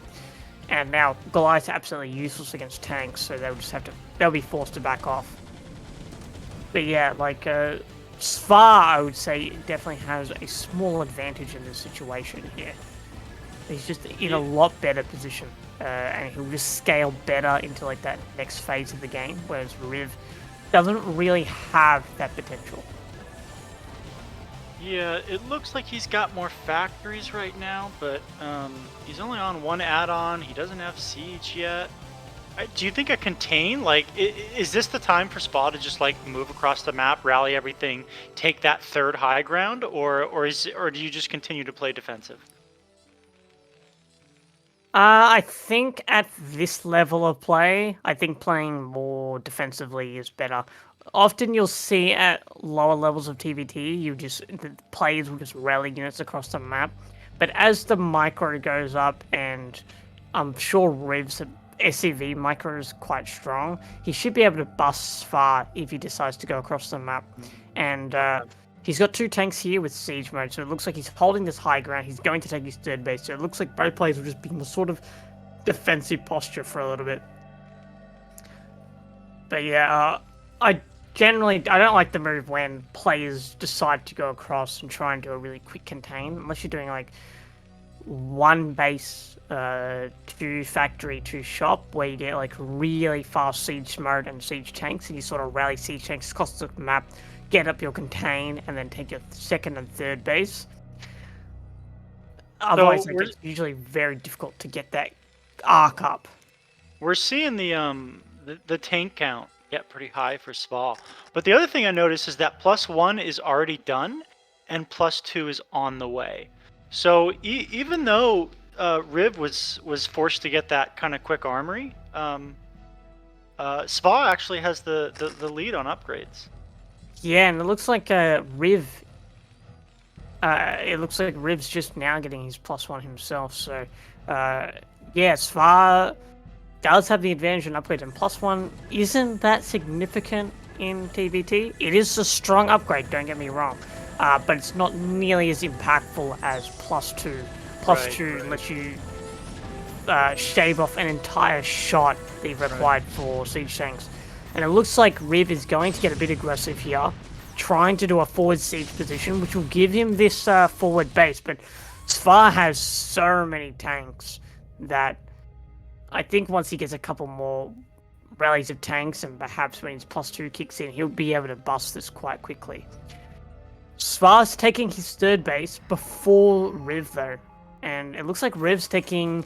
He's taking the 3 o'clock position when he could have taken the 12 o'clock instead. 12 o'clock's a lot more easy to defend since you've already taken a forward position. Unless you fold up your siege line, I guess, and you go back home. Well, and if this game went late game too, right? That's one of the bases you'd be fighting over most likely, right? Yeah. Generally, it's going... The bases you fight later in the game will be at the southern part of the map. TBT, you sort of draw a line, and the line sort of starts in the middle of between the two bases, like at the closest base. So that first base that they're going to be fighting over and contesting will be 12, and they'll probably fight over the last base will be at like 6 o'clock, or maybe like one of the other mains. But it looks like both players aren't really utilizing their scans and are being quite defensive, so this will go for quite a bit of time. Oh no, I just noticed that Riv accidentally picked up his command center instead of building the comsat. All the workers went to the main. That is a very classic, yeah, you can see it, they all go back. A very classic Terra mistake there, so annoying. You gotta take just a little bit of extra time to put down that comsat so it doesn't accidentally lift off. Well, it looks like S.E.A.L is starting to build a lot of dropships. We've got 2 dropships out, a third one almost done. There really isn't a whole lot of vision in the 12 o'clock area, and there's no turrets for Riv. Could a Doom drop just go off real quick and end this game fast? I think the potential for Doom drops will happen later on. I don't think getting really... If you go really fast dropships now, you're sort of sacrificing your tank count in order to do that because you're still on 2 gas. And it looks like Riv's going to go for a little bit of like trying to cut off this section here.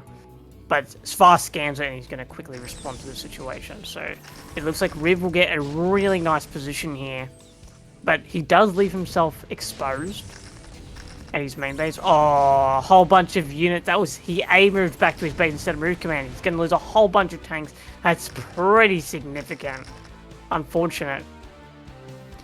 But yeah, Doom drops can definitely be a factor here, but it would be a really fast Doom drop. And once it's held, it's sort of semi-all-in. That once it's held, you're pretty far behind. It's not over, but you're far behind. We'll see if S.E.A.L goes for that Doom drop. He might just end up doing it because Riv just hasn't been doing the scans that he needs in order to see something like this coming. Well, and do we have a starport for Riv? It doesn't appear so, which is a bit unfortunate because we need a starport a little bit ago for our +2 timing, but it looks like we're getting +1 armor instead. Starport finally started. There you predicted it, Lana. Well, 5 dropships all loaded up just in time, maybe. Riv is building an eBay at 12 o'clock, so I think they are at least going to spot this, but I mean, their reaction time is going to have to be split second in order to actually stop this drop. I think it's going to be able to get down. Yeah, and even then, look where all our army is like so far from our rally point, and this is worse than a recall because our rally point, our units are just so far away. Yeah, these tanks are just going to get sieged in. They're going to be able to get on top of these factories, absolutely shutting down production. GG. Oh, that's tough. Never know what hit 'em. Yeah, that is That's one way to lose TVT quickly, but you need to be doing your scans. You need to be scanning, seeing what they're doing, because if they do go for that 3 base like drop, it can be quite what's the word? Toxic for the person actually doing the drops, because all their gas is going into these dropships and these tanks, right? And nothing's going into, like, you know, getting additional factories, taking map control, etc. So it's sort of like a semi-all-in, like, type situation. Right. And if it is spotted, it gets quite hairy to deal with it. But yeah, all it takes is one good drop, and it's sort of over. It seemed like there was a bit of a lead there, so they kind of had that larger tank count because they went straight into tanks, right? They didn't build as vultures and everything, so they were kind of able to just build dropships off of one starport, which probably made it a little more affordable. Yeah, you're exactly right. The one starport definitely does cut down that cost a bit. But getting straight into this next game on Vermeer, we have in the top right, we have in the blue Terran. He just did a big dune drop inside his opponent's base. It is S.E.A.L 3. And on the other side of the map, we have in the red Terran once again. He's down one game, but he's not out. It is sCriv. All right. Well, do you ever do any big cheeses in TVT, or is because it's TVT, do you guys just decide to play honorably? Nah, I'm known to pull out some cheeky builds every now and again. Yeah, generally. BBSs or what? Oh, you can BBS. I actually don't like BBS against Terran. I think Terran is the most equipped to deal with BBS because SCVs are pretty strong. You also build a bunker, and bunkers will just absolutely delete marines, like similar to cannons. You just don't have to wait for a forge to get them. Yeah, like Terran's just the most equipped to deal with bunker rushes since they have bunkers themselves, and like vultures are very strong against marines and are very cheap to like quickly get out since you're already getting a gas. So Terran's like kind of the most equipped to deal with BBS. But the builds that are like more one-base stuff, like 3 factory vulture, 2 shop, 2 factory, 2 shop, and it's like expanded tanks, 2 port wraith, that sort of stuff I prefer to see, because you get like really aggressive and try to like go for the throat straight away if I want to go aggressive. Although I do mostly just do macro Terran. Okay. Looks like S.E.A.L is doing a cross scout. No, maybe he's just looking for proxy before going across the map. It looks like he will be getting a first scout. So this is kind of like best case situation for S.E.A.L. He gets the confirmation that there's no proxy and he's getting a scout, whereas Riv is going to last scout S.E.A.L. So not what you want to see after what happened in game 1. You'd be feeling a little bit of dread that you're not getting all the advantages that you can. Oh, it looks like Riv is able to kind of deny this SCV though, just with one single marine. Yeah, pushes it out for now. It can still be used to spot the CC later on inside the natural, which is really important to determine whether or not you're dealing with a one base or not. So we already have the CC down for S.E.A.L. Is this the same build as last game for them, or no? Or did they go a factory before that? Nah, they went factory before CC. Okay. So yeah, this is a slightly different build. This is a bit more economical, getting the CC before factory. Unfortunately, we won't have a similar vulture timing to Riv, but S.E.A.L is feeling confident that it's going to be not a one base play. So. Oh, and Riv does get the SCV in. Although getting the SCV in, I mean, you probably already know everything you need to know by seeing the CC. Is that right? Yeah, I would say so, except for the fact that he does see his factories late. So, and he did see a bunker go down. So potentially, he could be able to run a vulture into his main and cause some damage. Although he did force a bunker out as fast, so perhaps he would just prefer to keep his vulture at home, Or maybe, oh yeah, I was going to say maybe go for 1 add-on vulture instead of 2, but it looks like he went for 2 add-on vulture instead, which, oh no, he's going for 3. I don't know about this. I think you definitely should be going add-on. You've already seen the bunker and you see the like factory. There's not really much damage you can do here, and your opponent's not really going to be putting on any pressure either, so you can definitely just grade up a bit. But it looks like he's going 3 factory vulture instead. Armory coming down for S.E.A.L. We might be seeing maybe potentially Goliath drops, or maybe there's our starport going down now. We might be seeing Goliath drops actually. Wow, Goliath drops. I didn't even know that was a thing. I guess Goliaths are pretty strong though. Yeah, Goliaths are good at dealing with vultures, and they can gun down SEVs relatively quickly, so they can be a good unit just to drop behind the mineral lines. Though I personally don't really like this build that much. I think it's a bit of a gimmick. You're relying quite a lot on the Goliaths to do quite a bit of damage. And if you've just got enough vultures, it doesn't matter if there's 4 Goliaths, you're eventually going to kill the Goliaths unless you target fire SUVs with the Goliath. So and mines are pretty good against Goliath too, so you can just like, mines are really good at stopping drops. So got our 3 factory vulture started. We're getting mines. Is that mines before speed? Yes, mines before speed. So it looks like he's confident. He sees like this position. He's like, okay, I don't think you're going to go 3 factory vulture or like 5 factory vulture. I see a Goliaths. I'm confident that I'm just going to get mines out. I'm just going to lay mines out. But I hope he gets more vultures than he got last game, because last game we really just weren't able to put on that map control since we just swapped into tank too quickly. And yeah, once again, we're getting a really quick tank. I think you just, once you start producing tanks, you sort of start giving up map control. And that's not really what you want. You do want to like add on those vultures, put the mines down, maybe try and run the vultures in if you see an opportunity to get some SCVs, try and like cut down their worker count that way, take an advantage. But going into quick tanks is definitely riskier. You do get a little bit of map control, but S.E.A.L doesn't have to work nearly as hard to break out of the situation. Right. You know, again, it seems even earlier, but S.E.A.L is making more than 1 dropship, right? This isn't just a quick Goliath drops. Could they be doing a large drop again? Is that possible? Potentially, although we don't see any siege mode or siege tanks being made.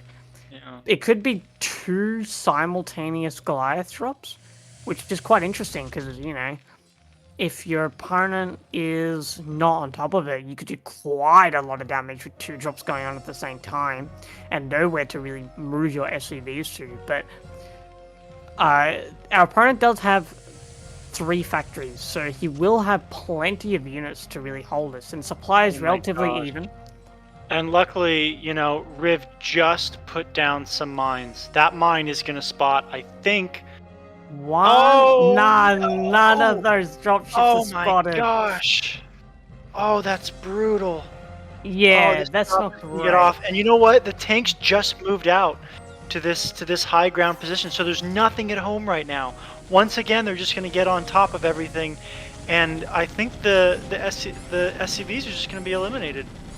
All right. Yeah, and he's just dropping everything on top of the main and just trying to get all these SCVs down. He is forced to send all these SCVs over into the natural base there, and yep, he's just going to pick up and walk on over to the other base. And it looks like he's got 1 tank in position, but it looks like the other one didn't siege at the natural, but he was forced to run out because of those Goliaths.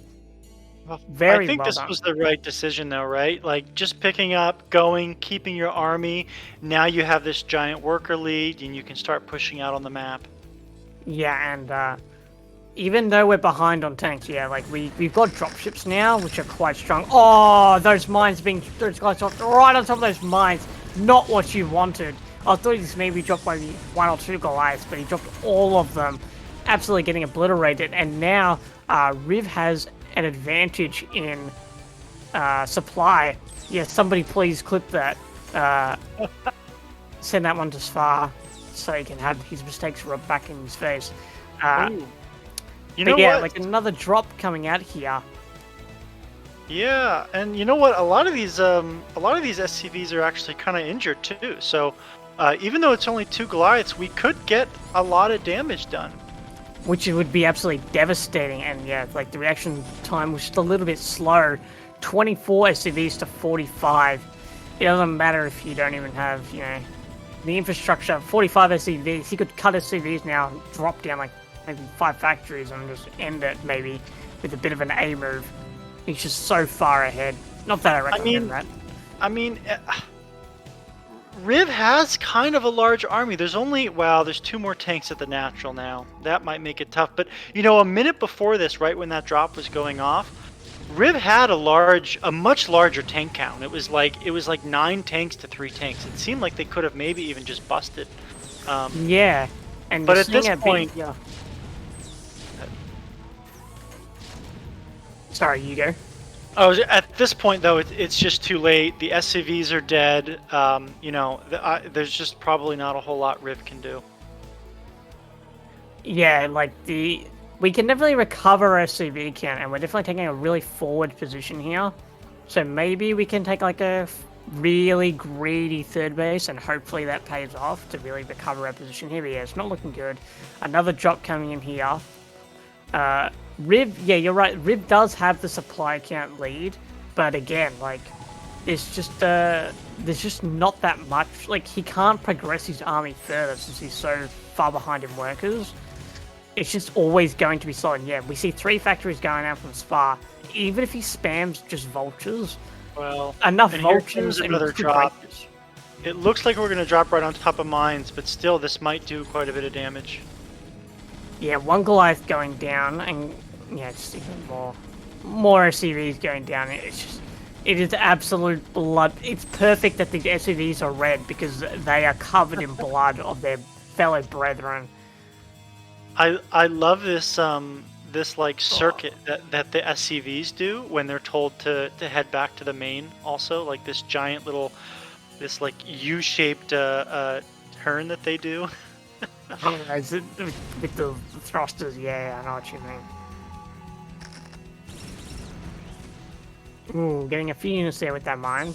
Wasn't quite able to skillfully kill that mine. 1 mine left. It sees that he's taking the base, getting the comsat down. And it looks like Riv is still trying to put on pressure, and he's not producing any vultures. He really likes going Goliath tank, and he's not really utilizing vulture mines at all. And it looks like he's taken a really dominant position against S.E.A.L, but S.E.A.L is just sitting here, getting further ahead, building up his tank count, really taking a strong position in the situation. It looks like Riv is going to try and get aggressive here and try and put pressure on this third base, but S.E.A.L scans it. He sees what's going on. He sees his tanks. Now he's able to deal with this situation. And it's really hard pushing into siege tanks lines like this, Lana. Like, you just get absolutely blasted for it unless you catch your opponent off guard. Oh, GG. Yeah, they needed to like kill half the army and kill the third probably to get back into this game. Their SCV count was a third. Yeah, it's once you're in a situation like that, and it's just you just feel absolute dread as the Terran with low SCVs because you just know that the other person's got all their SCVs and they're just gonna have so much more supply than you. And you know, when it comes down to it, supply counts in TVT is just as important as every other matchup. Like, it doesn't matter like if all your tanks are sieged in a line, perfectly positioned and everything. If the opponent has 200 supply, they're just simply gonna run you over. You know, it's a shame though because they did almost everything right? Like, if that mine had just been put up an extra inch on the screen, they would have seen the dropship. Yeah, and then perhaps they would have reacted to it. Perhaps. I'd like to think they would, and then they would just pulled the SCVs and been in a much better position. But yeah, it's unfortunate that was the case, and that lets Far take it 2-0 for SEAL Team 6. So we're gonna get straight into our next game. No mucking about.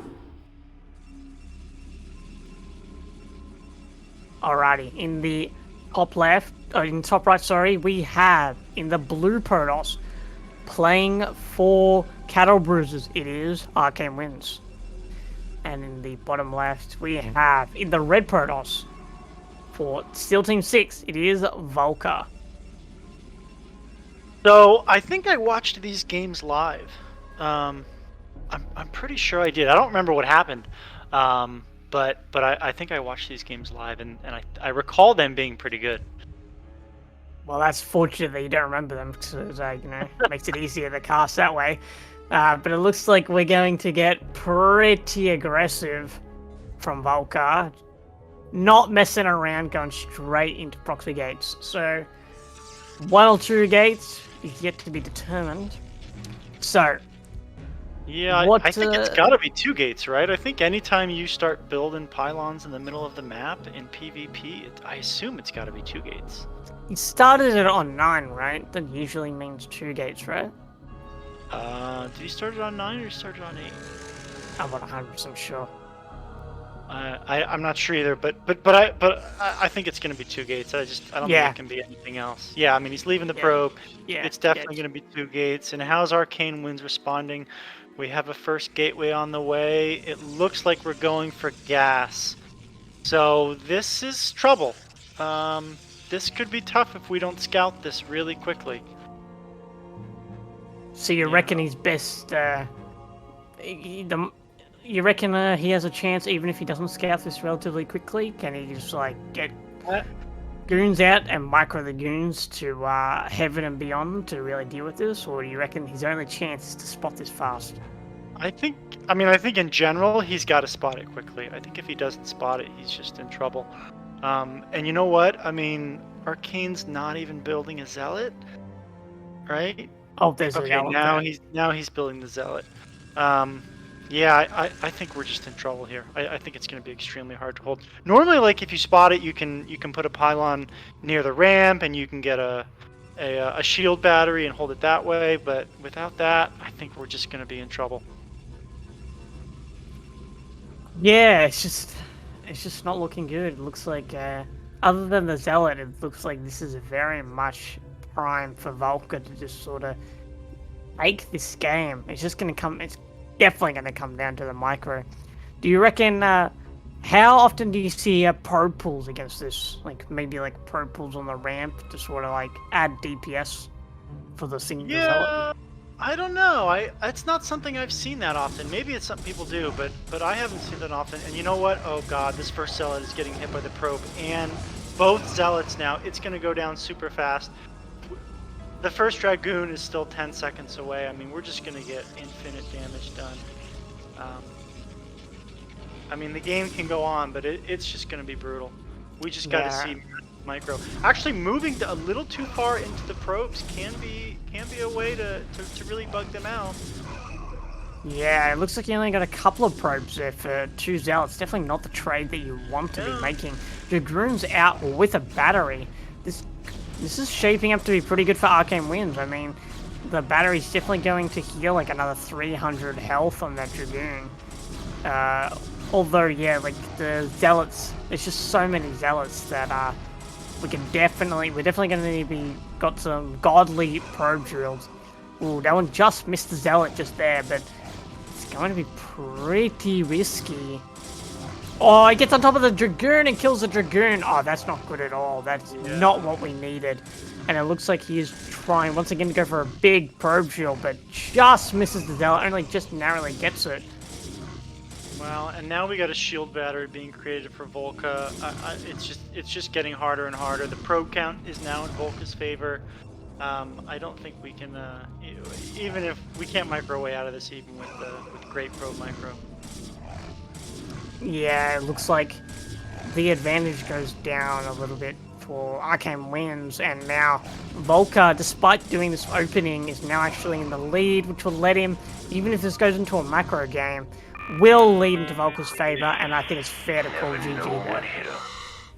You know, despite the openings not being in Arcane's favor, the probe drills were really, really good. Going that far into the mineral line can just be dangerous. Normally, you're supposed to just sort of stay on the outside. You know, every time that they pull probes like that, you're getting an advantage. So even if you don't kill probes, like, you want to be able to just make them pull and lose that econ while you build up that zealot count.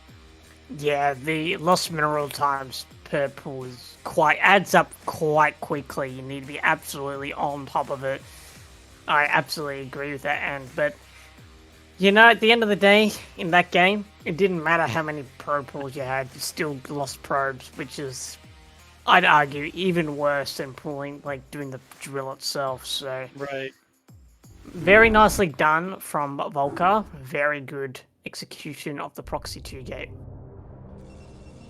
Alright, in the top left, we have, in the red Protoss playing for SEAL Team 6, it is Volka. And in the bottom left, we have, in the blue Protoss, he'd be maybe mildly upset getting proxied. I know we all would. It is Arcanewinds for Cattlebruisers. Yeah, I mean, that was kind of just a build ordery loss, I think. I think that was just a little build ordery, and you know, Arcane knows how to hold that.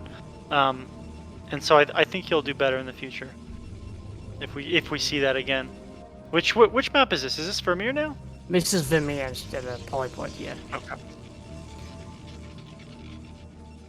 Yeah, it was just it looked like he was just caught unaware of what was happening at the time, but it looks like his response was really solid, just the micro wasn't quite warmed up yet. Maybe he hadn't played any games of StarCraft yet.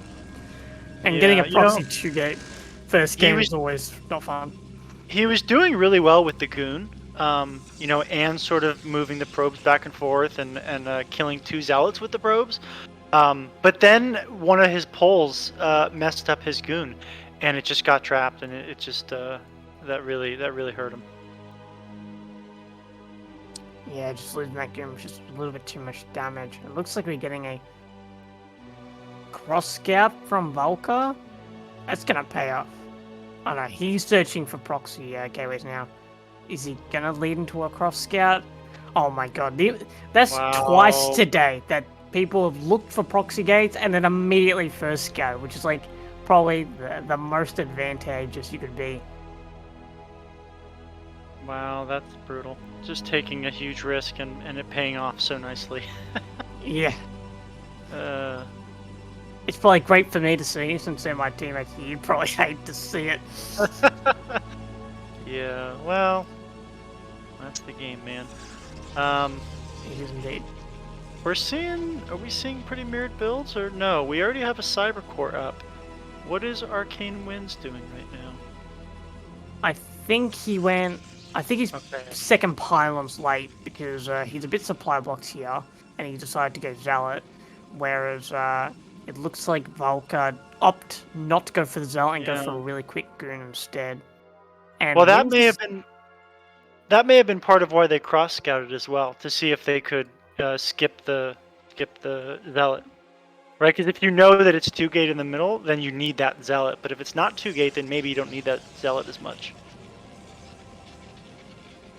Yeah, I guess so. And then if you see if it's cross map, you can absolutely confirm that you don't need the Zealot. But if it happened to be like, you know, 2 gate in base, like 10-12 on like one of the side bases, you'd be very ill prepared for it. Yeah, it'd still be dangerous for sure, but just slightly safer. Alright, Dragoon range being researched for both. With Volka's a little bit faster. He's also got his goon out. Yeah, nice scouting going on for Volka as well. Although losing that probe, man, that was a little unnecessary. Arcanewinds a walking little bit across the sloppy. map with 2 zealots right now. Oh, there we are. We've gone back into DTs. This is like Harry and Cypher again. Yeah, we had to devolve there eventually. But you know what? I mean, Volka is making the base, so it might not do a whole lot. You reckon you'll go fast Reaver or fast Observer? I don't know. It's hard to say. Yeah, I don't know. We'll find out, I We'll guess. find out together, yeah. Well, he might opt to go Reaver, maybe, if he loses this goon. This goon's out on the map here. It's being chased to Mars and beyond. But, it looks like Arcanewinds is backing off and going straight for the main base instead. 2 probes on the ramp just to try and secure against these zealots. Because that goon is quite low and he needs it like right now. A Dragoon's about to pop out for Volka, but he might just cost him 2 probes in the meantime. Forcing this Dragoon to now micro against these zealots. Very nicely pulls back the red zealot. So forcing Volka to shoot the fully health zealot. Losing a goon in the process. Volka's not having a good trade here. Oh, as I say that, both zealots go down.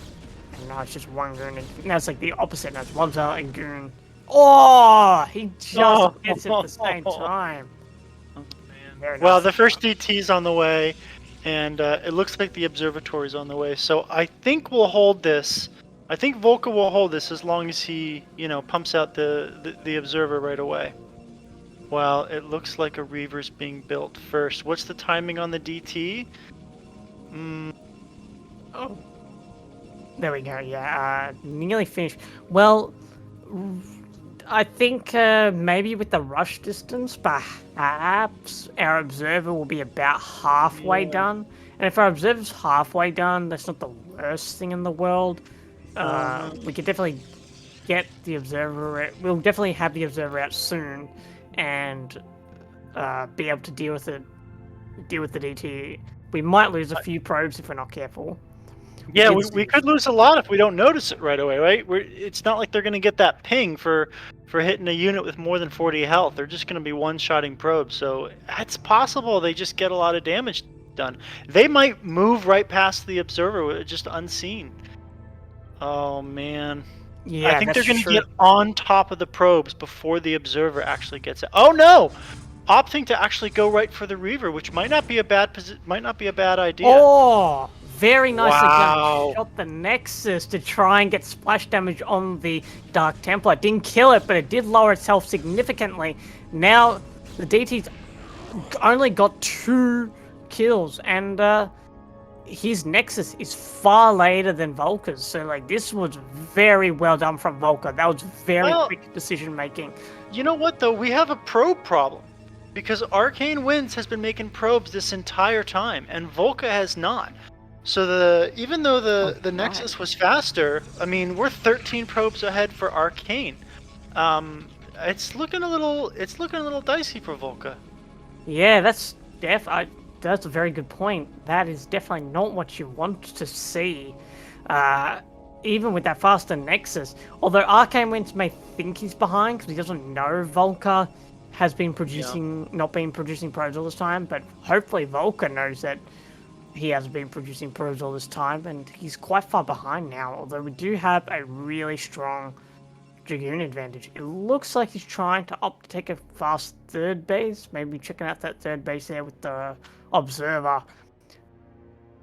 Or maybe Arcanewinds is going to take the third base. Maybe just trying to clear any DTs that could be out on the map, getting ready to deny stuff later on. You know, DTs kind of have this power spike where they're strong in the beginning, but then they get weak. And Volka has Reavers, right? And Reavers are really strong, at least until High Templars get out. So I think that even though they're on a much lower probe count, they could have a timing to maybe bust Arcane. Yeah, I think you might be right there with the timing, because we're gonna have 2 Reavers and I still don't see a Bay or anything from Arcanewinds. But Arcane's is slapping down those gateways, and I think we do have superior gateway numbers for Arcanewinds. So and we're still producing probe 46 to 30. Speed being researched. I think it's looking pretty good that Arcane can hold it. The window is closing very rapidly here. Yeah, it's a tight window for sure. There's a tight window. They need to get really big hits with the Reaver. I mean, Volka has a pretty large army right now, but it's going to be tough. They got to hit that timing just about perfectly. You know, sort of before all of Arcanewinds gateways get online and start pumping units. And we don't actually have an observer over there, do we? So Volka can't actually see how many gates are going down and what's being built. Another pylon going on there. It's got a lot of pylons all over the place. Really paranoid about Reaver drops. I guess that is a way to get back into the game from Volka, is just to do Reaver drops and even up the probe count from here, but it doesn't look like Volka's very interested in Reaver drops. I actually don't think Volka knows the economy difference in this situation, because he's not really trying to even it up. He's sort of like trying to power up and assuming he's got this massive advantage, but Arcanewinds' army is actually larger by quite a bit, and he definitely cannot put on pressure if their army is significantly more powerful than yours. I mean, it depends a little, because 2 Reavers, you know, can really take out a lot of units really quick. Oh, it's only 1 Reaver. Only one. Oh, that hurts a little bit. You know, I mean, looking at the supply difference, right? It's a 20 supply difference. It's 53 to 37 workers. So it's not like the army is like significantly bigger. If we get really good Reaver shots, you know, it's not impossible to bust this. But that first Reaver shot only hitting 1 Zealot at this point. You know, they kind of have a nice little arc here, but you know, that pylon is taking a lot of shots. I think you're right, actually. I think I underestimated the value of that Reaver, because Volka is just getting in here and he is just absolutely busting up this goon count. He's getting on top of the Dragoons here. The High Templars are done, but Storm is not finished. But it looks like Volka might have gotten a little bit too aggressive after having lost that Reaver, and he was unable to capitalize on an advantage. Pushing Volka back for now, and preserving his probe count. We're now at 56 probes to 38. That was it, man. That was the timing. Without winning the game right there, you know, Volka is just going to get further and further behind. They only have 3 gates. All of their Reavers are kind of not going to be that great. I mean, look at this. This is, what was it, 8 gates to 3 gates? And Reavers they stop having all of that power once the Templar, right? You just storm the Templar. Templar are a lot easier to use. You can do multiple storms at the same time. So I think that was their timing. And now they're just going to have to play defense for the next 10 minutes if they want to have a chance in this game. Yeah, you're 100% right there, and it's just the army compound now for Arcanewinds is going to look pretty scary. We've already got like, there's so many goons for Arcanewinds. You can probably win with just the goons alone, to be honest. Let alone the storms on top of that. But looks like Volka's going to try and take a 3rd base, which, you know, I don't think it's possible. Arcanewinds is expanding himself. Perhaps Arcanewinds can put on... I mean, he can still put on aggression while expanding. It's not like you're restricted to your base while you're expanding.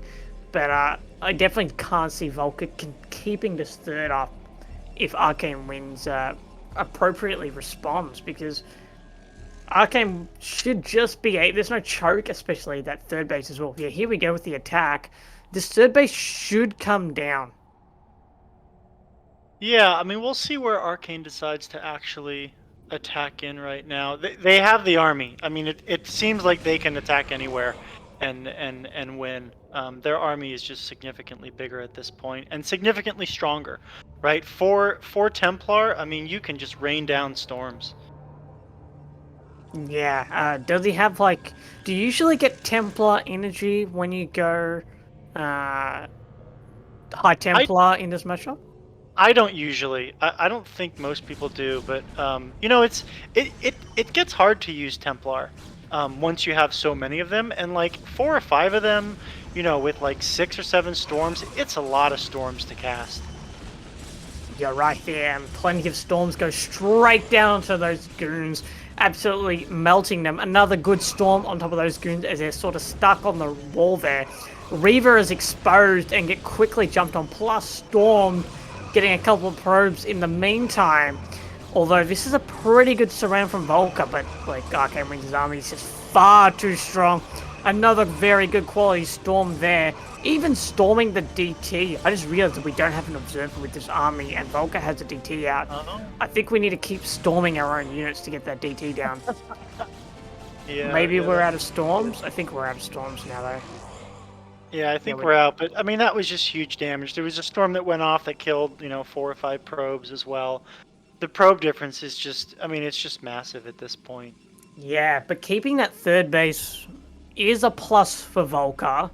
But yeah, like Arcanewinds already has all these probes up, and Volka's now going to be playing catch up for a long time, while Arcanewinds should be spamming down those gates now, and absolutely cementing his lead. Yeah, there we go. That's a very nice gate count. I think I saw about 9 to 7. So yeah, not ideal for Volka.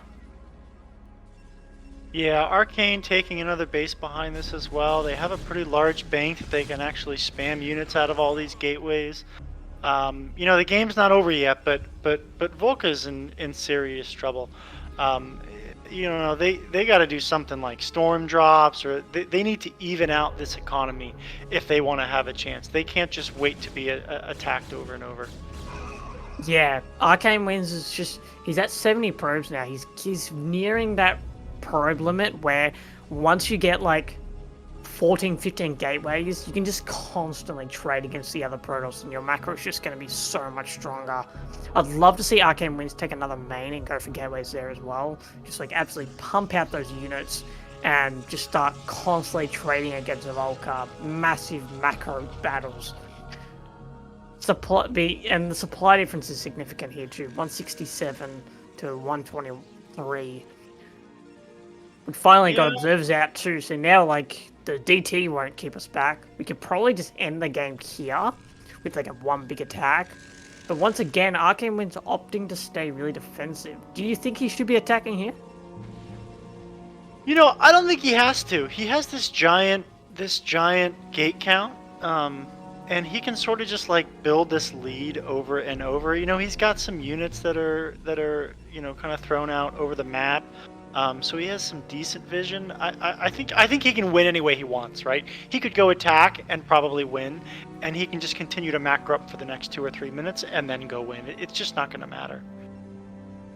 I think the longer you wait, though, the more chances you give Volka to pull out something to try and get back into this game. Like, Volka's taking a 4th base now. Yeah, you're right, like, you were nearing max supply, but if you sit on a 200 supply army and don't use it, you're sort of not progressing while your opponent is, and that closes the gap really quickly. So I think an attack, like he's going to attack now with 200.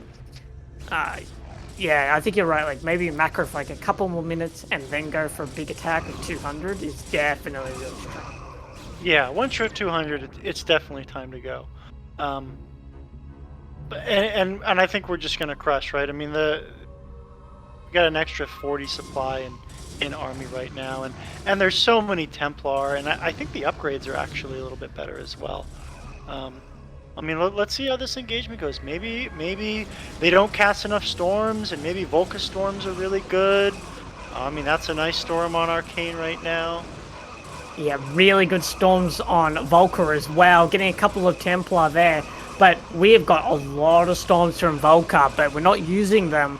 I think they might be out of energy. Yeah, I think they're out of energy there. A lot of units from Volka not being used, and Arcanewinds has really cemented himself into a really nice position here. The DT doing quite a bit of work. Yeah, and it looks like Arcanewinds is just going to bulldoze this position. One of the things I noticed was that Arcane seemed to have a higher goon count as well. And I think goons just scale better.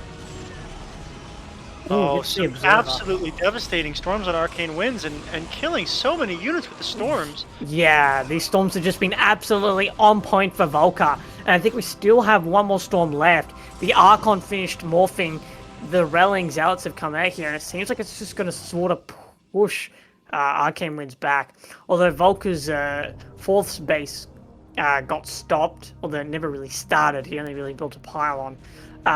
It looks like Arcanewinds' fifth base is finally up and running, which will allow him to get even more saturation and get even more income to really pump down gateways. But yeah. It seemed a little bit like Volka traded a little better in the middle and the end of that fight. But because Arcane has more gates and a bigger economy, their supply is just even bigger now than it was. They're just pumping units so much faster, and you can trade poorly if you're pumping units so much faster. Exactly, yeah. Like 70 to 47 probes is the story here. And these storms have been absolutely powerful and very impactful from Volka, but yeah, it's just not enough when, like, it doesn't matter how many storms it's sort of like ZVP at this point, where it doesn't really matter how many storms you get. If your opponent's just able to just constantly keep grinding out Zerglings, you're just eventually going to run out, and that's exactly what's happened here. Volka's run out of his defensive steam, and he's unable to recharge, while Arcanewinds can just continuously put on pressure.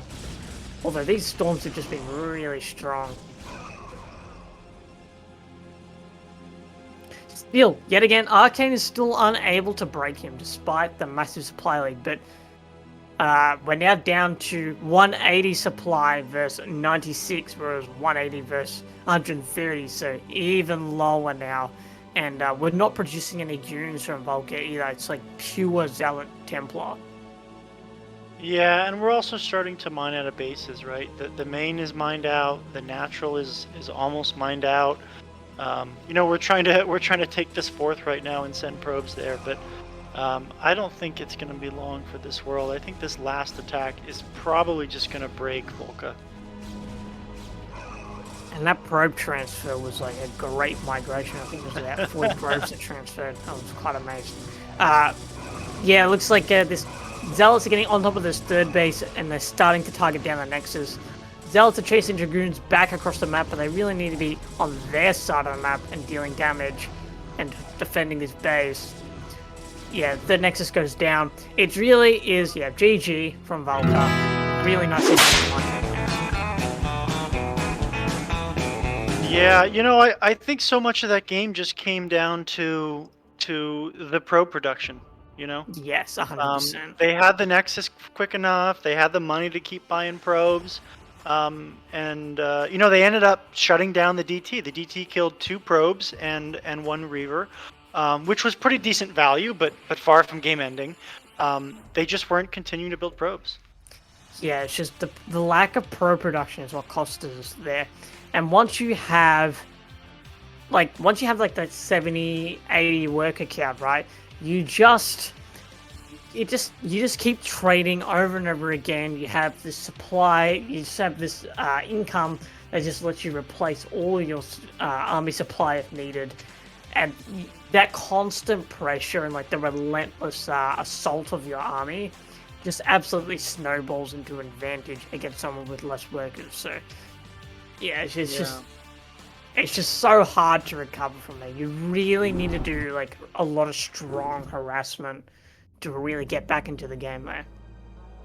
So, game 1, we saw the 2 gate in the center of the map by Volka, taking a win. Arcanewinds tried to go DT, didn't get too much done, but ended up winning a long macro game. Do you think Volka ends up reverting back to his super aggressive style?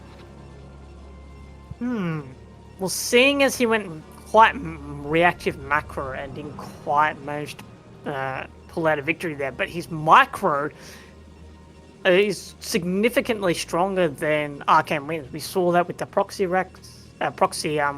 gateway game. We saw that with the storms, getting a lot of value there. So perhaps the best mode for him to go is aggressive again. I think that would be a very smart choice, but maybe like something a little less, maybe like a 1 base build rather than like a really early like rush of Zealots or something. Maybe like quick DT or quick Reaver could be a really strong decision. What do you think? Yeah, I don't know what we're gonna see.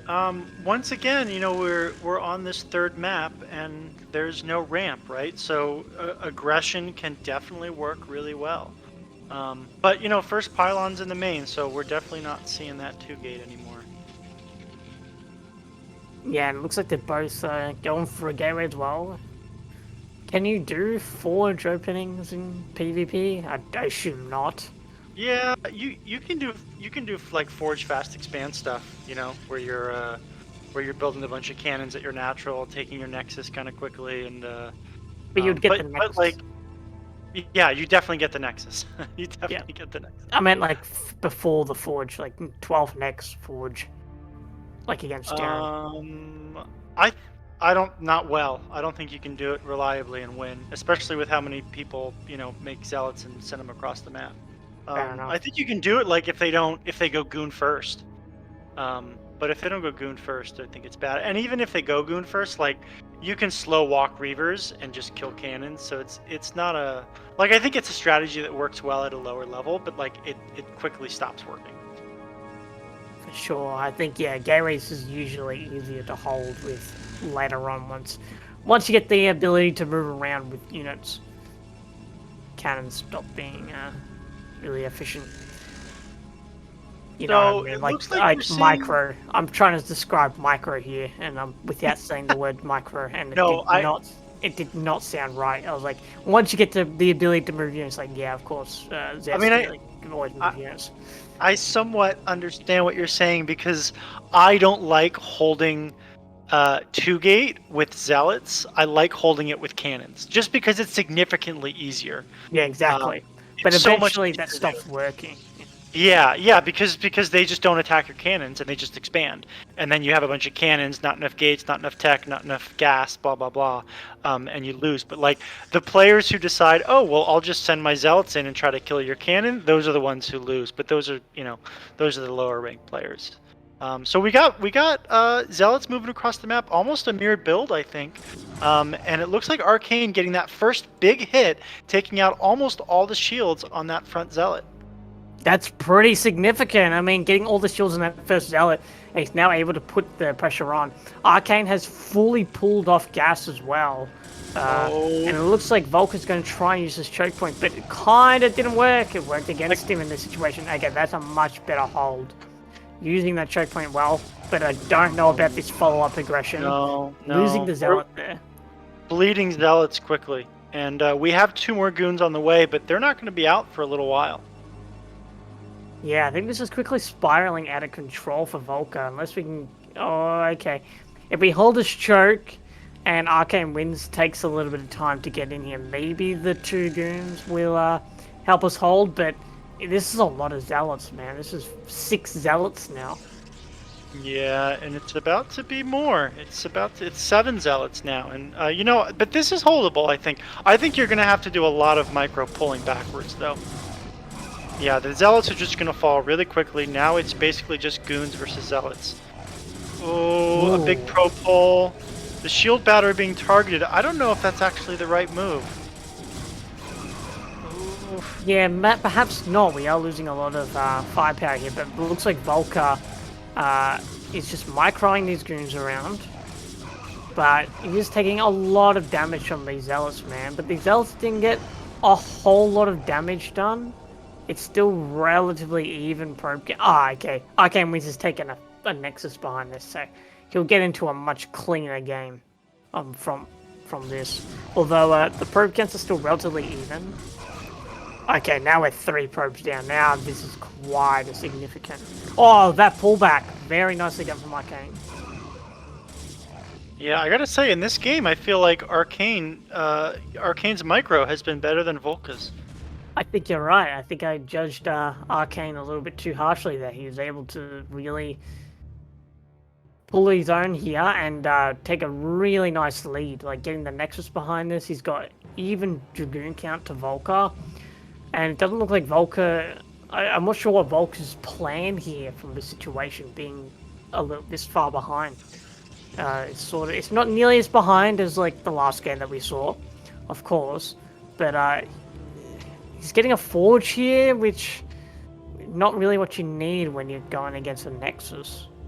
No, it's not what he needs. It's somewhat what he's forced to do, because he just doesn't know what's coming behind this, right? He saw a ton of zealots, right? He didn't see goons, so he's like, well, is there gas? Are there DTs coming? I have no idea.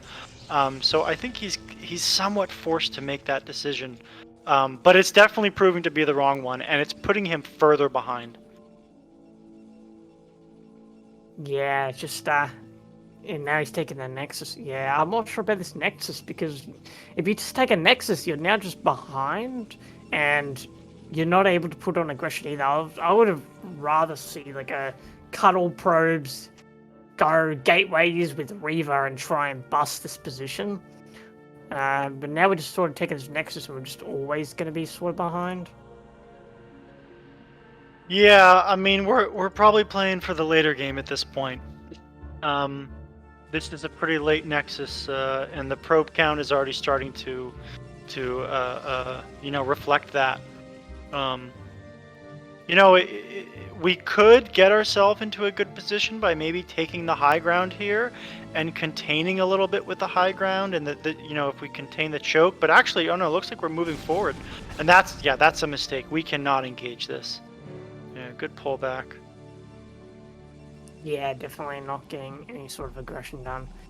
And yeah, that probe count is just widening as we speak. It's already up to 4 now from 2 from what I last saw.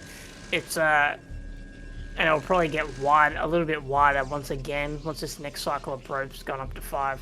So yeah, this is not looking good for Volka. Once again, on the back foot going into this macro game. We just need Volka to just step on these probe production, and hopefully he won't have quite as fewer probes than he did last game. I think last game was definitely he missed probes, but he shouldn't. Yeah, I mean, his economy was like 40% lower than Arcane's in that game. In this game, he had a later Nexus, but he's only 3 probes behind at this point. If he continues to make probes and Arcane maybe misses another cycle, he can even this up. I don't think this game is completely lost yet. It's not like there's a giant gate count for Arcane yet. It's not like there's way more tech out yet. It's just, they're just a little behind.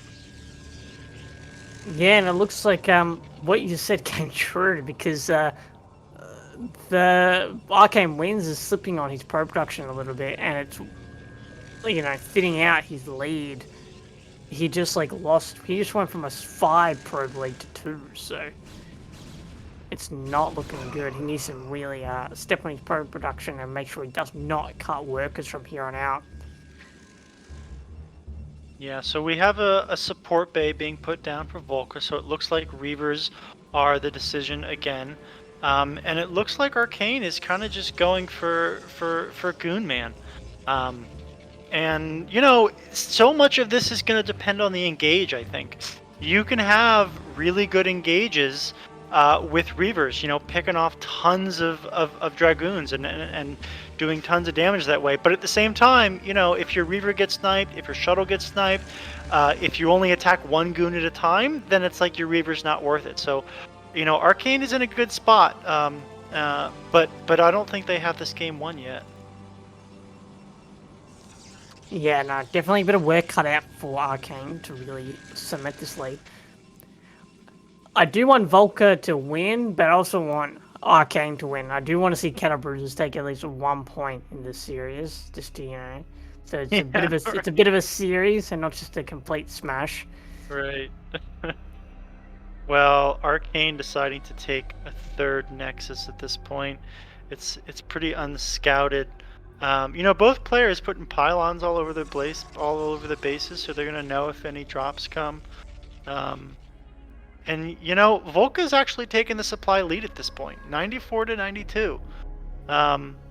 That's a little surprise. I mean, I guess it's because the Arcane ended up getting another Nexus. But they have a timing here. They definitely have a timing, and it's all gonna depend on how the engage goes. That's a pretty big defensive arc though from Arcanewinds, and he's also on the high ground as well, so that's looking pretty scary, to be honest. He's going to need He's going to need like really strong Reaver micro in order to break this defense, and maybe Yeah. like an observer to spot it. Because yeah, like you cannot run goons up there. That is just not possible. And I think this, Volka's just attacking into this high ground, and that's definitely not what you want to be doing. And Arcane getting all the way around, sniping the Reaver, getting the shuttle, getting a full surround on these goons, picking off every single goons. I'm a little bit surprised Volka's continued this attack, because that just went so dreadfully for him. And now Arcanewinds is able to put on aggression here and like probably end the game, I suspect. Arcane lost like 4 or 5 goons this entire battle. Maybe a couple zealots. That was it. And Yeah, Volka just- lost almost everything except 3 goons. I mean, that fight couldn't have gone any better for Arcane, Yeah, given exactly. that they were on almost even supply. Though I'm surprised Arcane opted to go for this path over to the third rather than using the high ground once again to his advantage. But again, superior goon numbers due to the last fight can just mean that we're just now just going to start tying down dragoons one at a time and just absolutely delete Volka's army here. And taking the third base, GG is called, and that is our first point from Cattlebruisers. Can someone clip that fight? I want to see how that. I want to see that fight again. I'm sure this is a VOD. Hey, you'll be able to Yeah, watch yeah. it. Yeah, clip the fight. But if someone can clip it, please do.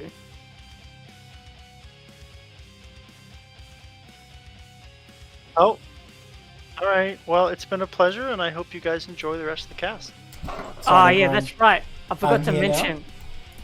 mention. We actually got Neblime stepping out from behind the curtains to help us cast because Lana wasn't. Well, able to see, do the cast. Lana wanted to do the whole thing, but I was being mean. I'm like, no, it's my turn, and I kind of shoved him away. So There it is. thanks for joining us, Lana. Are you going to be Yeah. joining us tomorrow? Is there another cast tomorrow? That's the plan. Oh, probably not. But All right, no we'll see. worries. Well, another But, time. It Yeah, was a enjoy the pleasure rest- casting with you, Lana. Yeah, man, pleasure. Enjoy. I'm gonna watch the rest while I do other stuff. So enjoy. All right, GG. All right.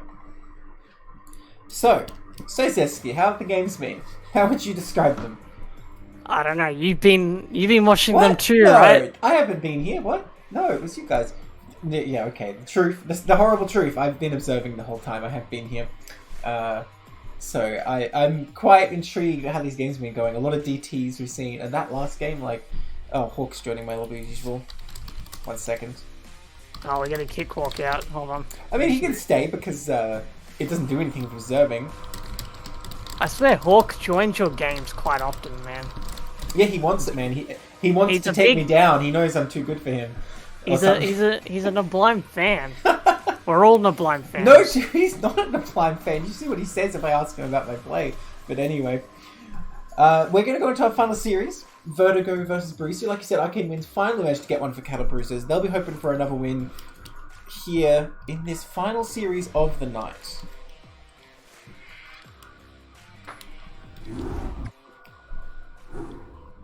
You know, I think I forgot to update the bot, so if anyone put casters, it would have said Neblime and Zesky anyway. But that would have just been like, you know, the spoiler for the final series. So, in the top right, in the blue, we have Borisu, and the bottom right, in the green, we have Vertigo. Vertigo here for S.E.A.L Team 6, and Borisu for Cattlebruisers. I don't know what you're on about, man. You're Lana, right? I mean, Yeah, why sorry. are you trying to pretend you're Neblime? Neblime is hot.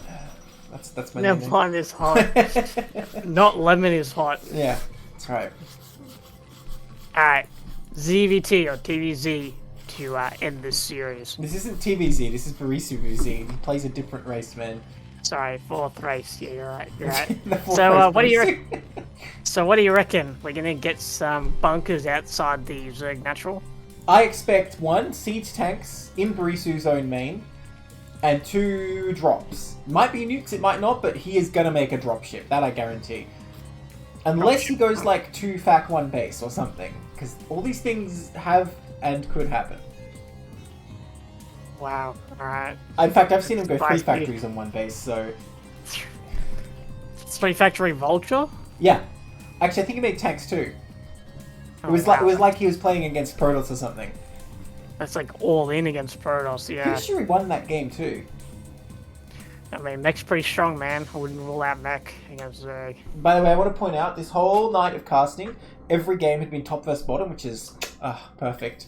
Until this one. Yeah, until this one. At least the colours are okay, so... Yeah, well, it's TBC anyway, so it's not too bad, but... Come on, Borisu and Vertigo, you're letting us down. Always host top versus bottom, please. Yeah, this is a fast scat. Do you reckon Borisu wanted to do a hatchery block? He just didn't quite get there in time? Nah, if you wanted to do a hatchery block, you've got to scout on depot. He's scouted on rack still. Well, I'm intrigued he's already coming down his ramp. I wouldn't have expected even that much, quite frankly, because a lot of the time he likes one-base plays. But we see Zerg trying to be pretty pedestrian here, just going for that hatch first, the pool coming up. And it looks like they're moving for a two-hatch play. I think if you're playing against a player like Borisu, who's doing all this wacky stuff, if you just hit a really solid two-hatch Mutalisk timing, it really deals with like almost anything Terran can possibly do. If your Mutas are out on time, just go to their base. Yeah, I agree. I mean, there's a reason to hatch. It's just so standard in TBZ, and it's because of the Mutalisk. Like, Mutalisk control, the fact that like you get so many Mutalisks so quickly, like it's all pretty advantageous for the Zerg to really take map control and just like control the situation that way. It's really shaped this matchup quite a bit, Mutalisk. It does make you wonder what it would look like if it wasn't a thing, huh? Bam, Mutalisk, yeah. Yeah, I mean, would Zerg still go Mutalisk like 1 in 10 games? Just like, I made Mutalisk and fly them into the mineral line? Because if Terran thinks you're going to go Lurkers every time, surely sometimes unmicroed Mutalisk would do a bit of economy damage, I don't know. Well, I think Marines would just be too powerful against Mutalisk if they couldn't stack. Well, before the Mutalisk micro was invented, people did do the sort of like rapid clicking method, you know what I mean? Yeah. Which, obviously doesn't work that well, but you can still sort of hit SCVs with it if nothing's there, like especially if there's no turrets, I don't know. But how do you possibly defend against like 4-ax? Because they just get so many Marines that you just go across the map and put on pressure. Well, I guess this is why Terran used to make like 4 barracks in one base and just could kill you. Yeah. Exactly, yeah. There's just not much you can do. Yeah. Fair enough. You're forced to defend. Sunken's ultimately just a very expensive option. Yeah. 4 links coming across the map, which is pretty standard. Usually 4 links is... like, we've got the oval on the base, so we can see what the Terran's doing, so usually 4 links isn't necessary, but can be a defensive option. Maybe he might go for an SCV or 2, as I say it. Oh! Okay, just missed that opportunity to get that Marine. That would have been pretty big. I didn't hear a sound, but he took damage. That was like silent ling tickles right there. Whipped him with his tail, yeah. Yeah, that's right. Spy's coming up. Alright, we're going for hatch and base. Yeah. Third hatch and base, which is not standard when it's like horizontal spawns like this. Usually you see another main being taken for faster gas, but yeah, maybe he might be going for like a bit of a muta all-in, or maybe he knows Borisu likes to do some crazy stuff. And, well, factories already down at like less than 5 minutes. No academy here. We're not going to be relying on stim medics. There is a second barracks, interestingly enough. This barracks being here might pose some problems later, but it's quite a nice SimCity for right now, actually. Yeah, I think it makes it a little bit hard to defend our SCVs and our natural, but yeah, definitely makes it easier to. Oh man, is that another factory?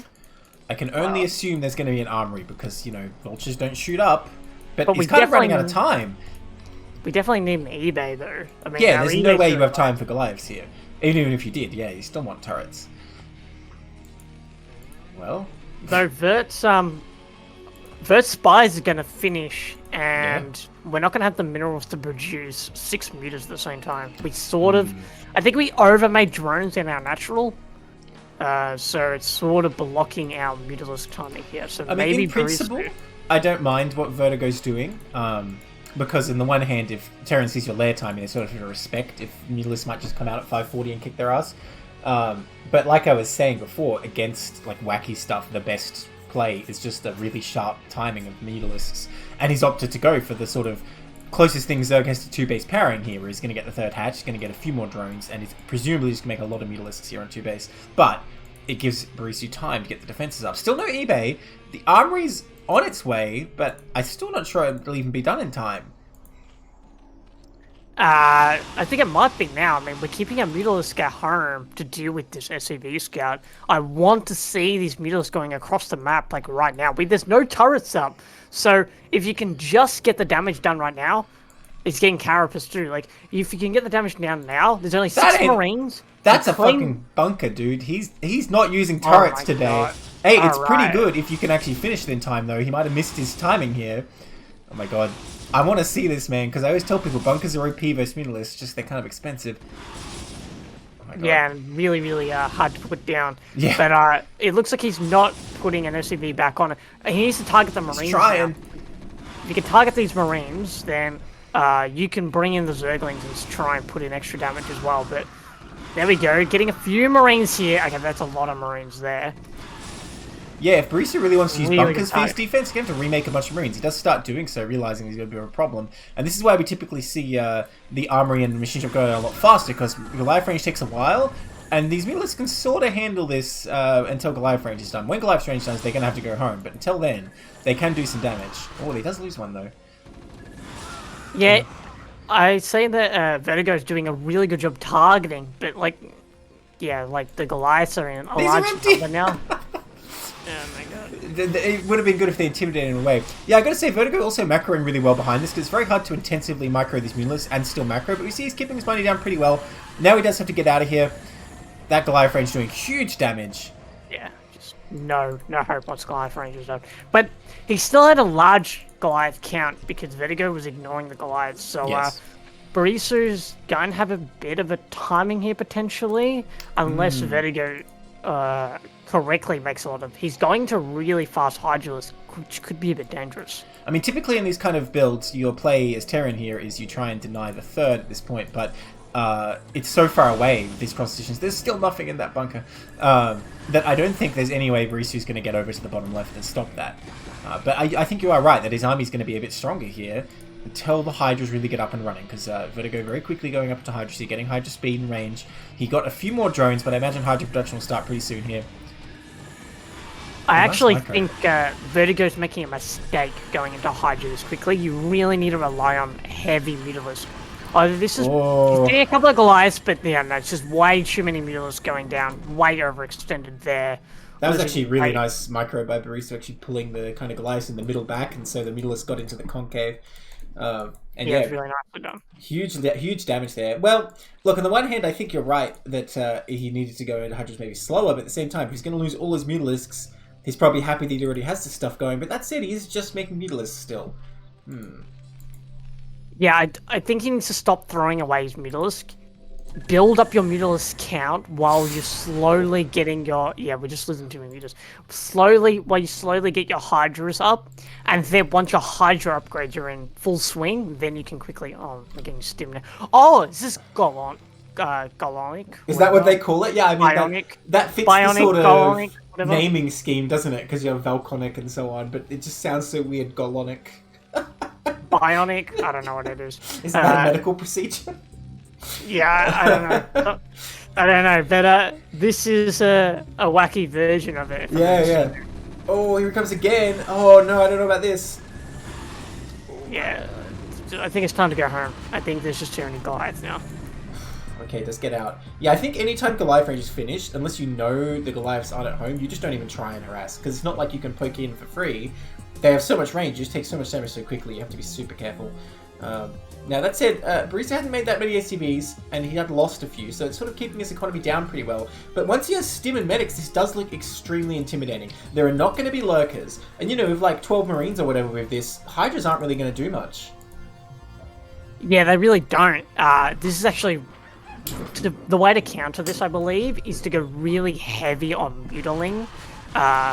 Although he's already invested a lot into Hydra, so perhaps the +1 on the Hydra will be able to help him deal with the Goliaths and the Marines, but yeah, it's going to take a lot of army from Vertigo to really deal with this. And if Borisu gets a siege tank, those Hydras aren't going to be extremely effective. Oh, thanks for the raid, Diggity. Welcome, everybody. For those who don't know, this is Coach-Pupil League, where people are matched with players of similar skill and play off in teams. We're in our final match of the night, unfortunately, but it's still a best of 3, and this is game 1, so we've got a ways to go. It's Borisu here in the blue versus Vertigo in the green. Welcome. gosh. Don't forget, we've got another CPL cast after this fight. Oh, true. I think Ern is actually already live. So as soon as this is done, we'll raid him as well. So CPL games will continue. Oh my god, so many mules going down, man. We just need to conserve this mulus count. Come on. And yet, Zerg is up in supply because they managed to take this third base, and Hydras tend to be a sort of spammable unit that can build up the supply a bit. Oh yeah, I think this push from Borisu's coming in really, really late because we've lost a lot of SCVs early on. It's true, but my thinking is if he unloads all the bunkers, he's actually a pretty formidable force, and like this is kind of genius in a way because if you use the Marines to defend the mutas earlier, and then you can kind of use them as a push, you're kind of getting extra value, right? But we need to engage with everything at once, though. These Hydras are going to pick off Goliaths pretty efficiently. Let's see. Okay, I mean, Terran has enough to deal with this. This might not be a well-advised engagement for the Zerg. And yeah, with all these Stim Marines here... Yeah, I think backing off and just waiting for the Terran to come out so he can get a proper arc. But it looks like he's going for it. Getting on top of those Goliaths a little bit, but the Goliaths are fighting back. The Goliath numbers are starting to thin out here, and it looks like these +1 Hydras are doing quite a bit of damage. Could he just break Borisu here right now? Oh, that bunker, that bunker, be it so never badly positioned, does have 4 Marines in it, so probably not. Yes. So maybe, it looks like he lost quite a few Hydra to the bunker, and then to the units on the ramp. I think that might just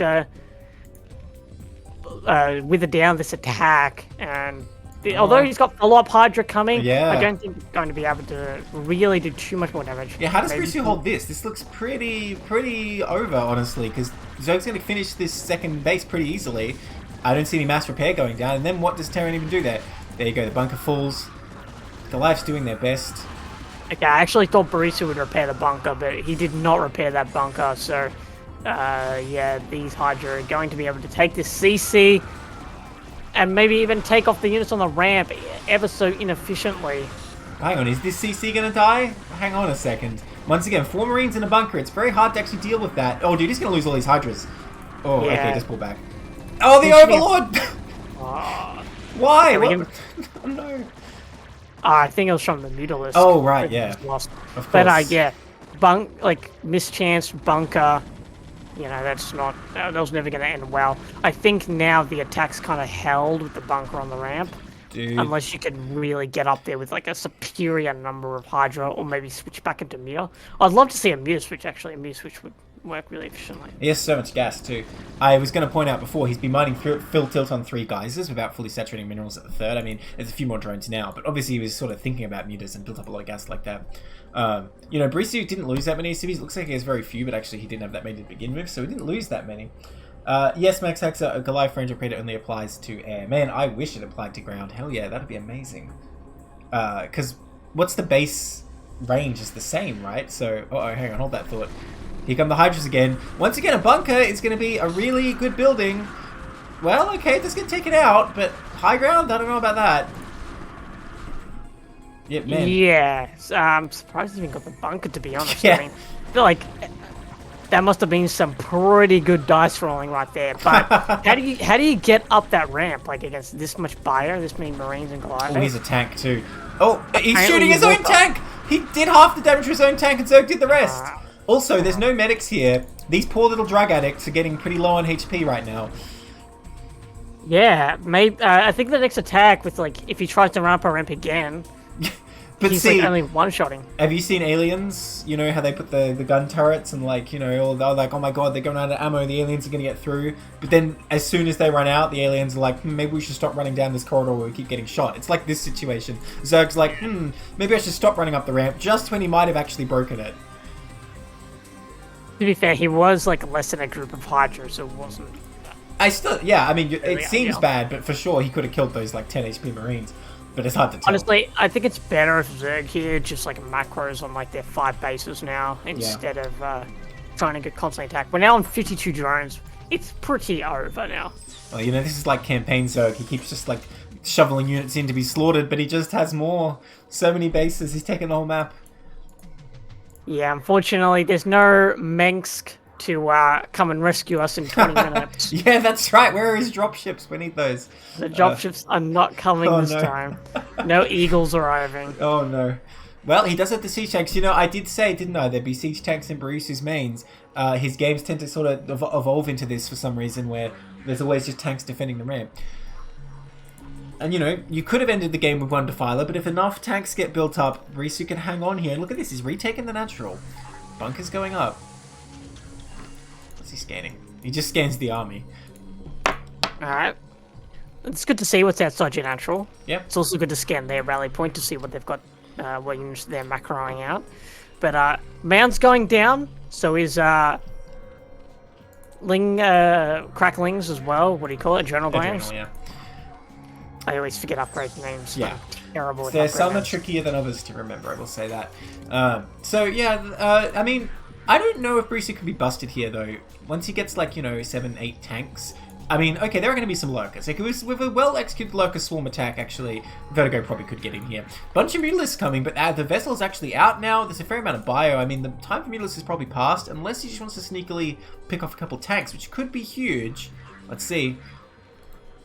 I actually think he could utilize these mutas really, really well if he combined them with a couple of scourges. So you just run in, true. snipe the vessel, and then run in with the lurkers while there's no. Are there Marines in this bunker? Yes, there are. The hero bunkers. The hero bunkers. They can still kind of do a lot of damage, though. Oh man, Ooh, these bunkers medic. are so much supply. I don't think it radiates researched yet. Mustn't be. I think there's only like 2 and 3 or something like that. Oh, 1 and 3. So they're not really taking that much, to be fair. It's not like Breezy's at 200. Defilers are on the way. 5 Defilers, in fact, are on the way. It is kind of unfortunate that he made so many Mutalisks just when he's thinking about using Dark Swarm, actually. So I don't know how that's going to work out. I think it's going to be okay. He has 5 Defilers on the way. I mean, that's a lot of money. Yeah, but what I mean is if he's putting Dark Swarm trying to come down in here, the Mutalisks won't be able to help the attack is all. Oh yeah, potentially. Maybe the Mutalisks can target the tanks on the ramp. That's like True. Well, I think that's definitely the best use of the Mutalisks in this situation. Pick off all the tanks, and then your Lurker Swarm attack will not be able to be stopped. Well, he picked off some more Marines, but the bunkers are still full. He still has to fly away from them. I'm surprised he's not targeting the starport. Oh, here we go. Getting one tank. Okay. One tank down. That was not Can a we good get another swipe. tank? Okay, we're sort of missing some shots here, but we're unable to get that second tank. No, It seems nearly done. doing his best to keep his macro up, producing for a whole bunch of hatcheries, because it's hard when you have this many bases. You know, Zerg units are not super expensive for sure. But still trying to build up a big army. His supply is pretty ahead of Borisu's.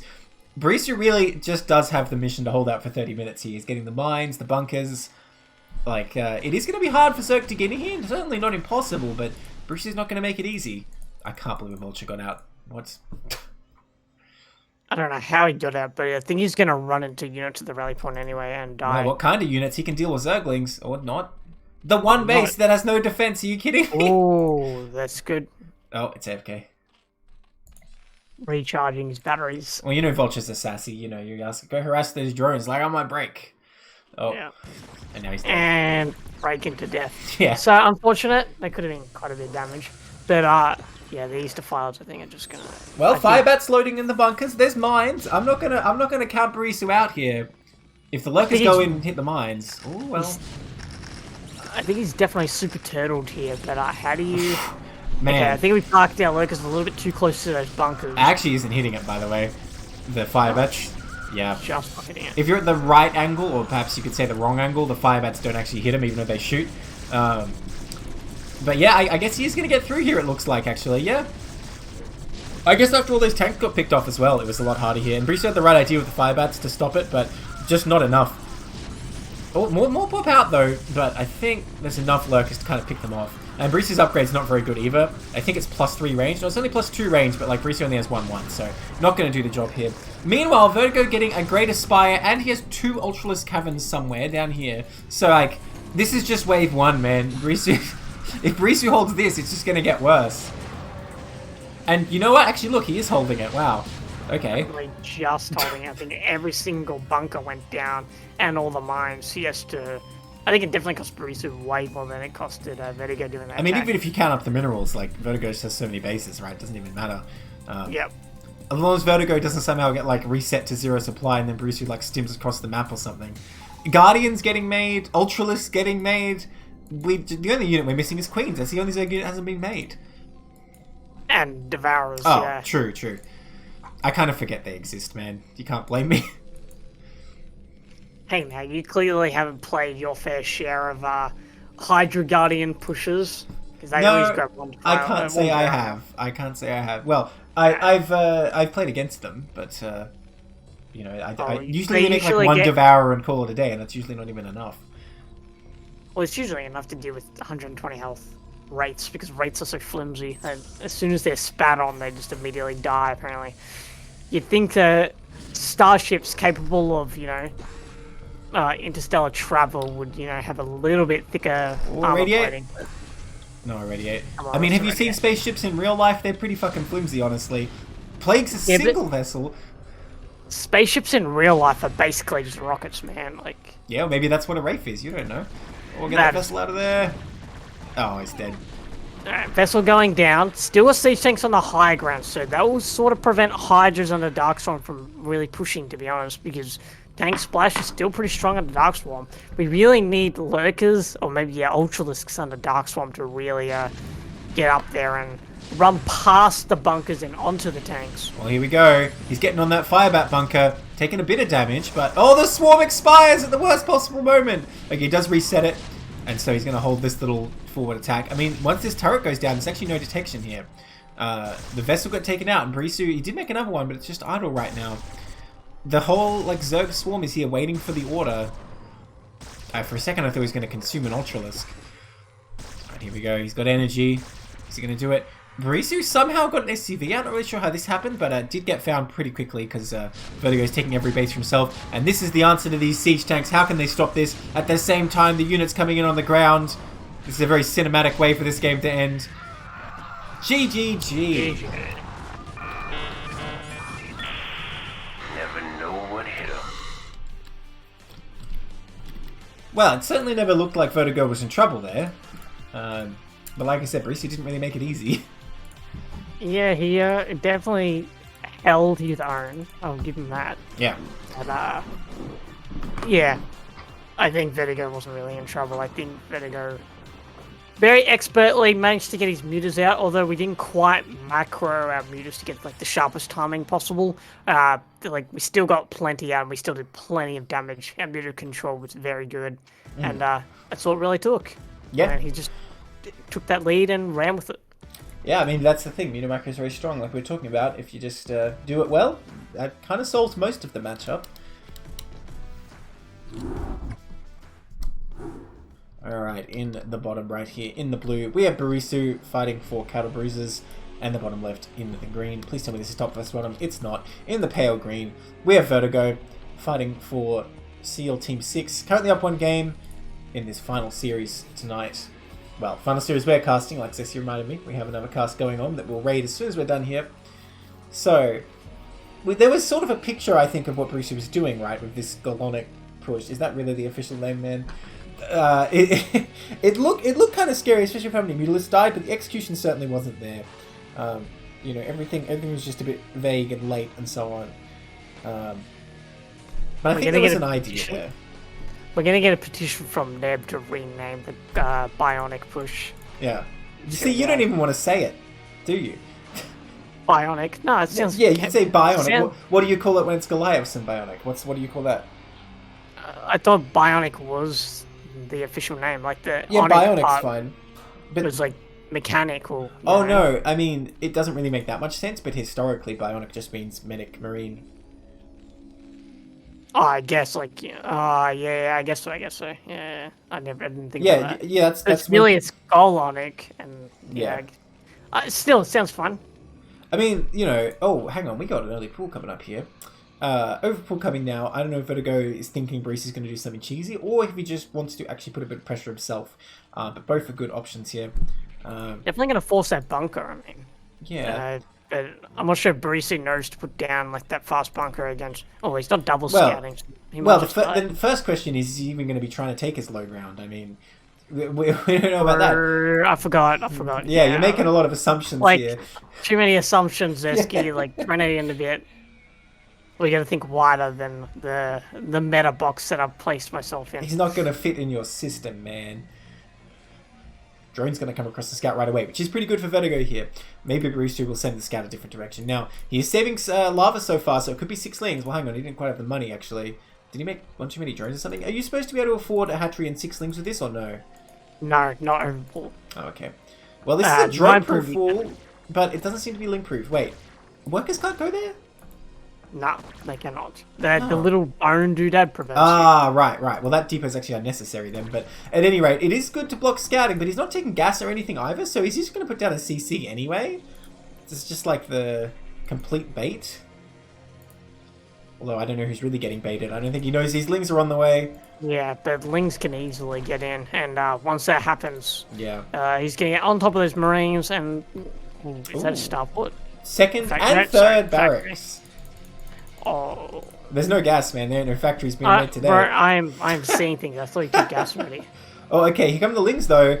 Or do they? Here they come. Yeah, this is going to be very difficult for Borisu to deal with. Got to pull a whole bunch of SCVs right away here. Does pull the marine back, but the other one pops out. He's not going to last long, unfortunately. Immediately starts a bunker.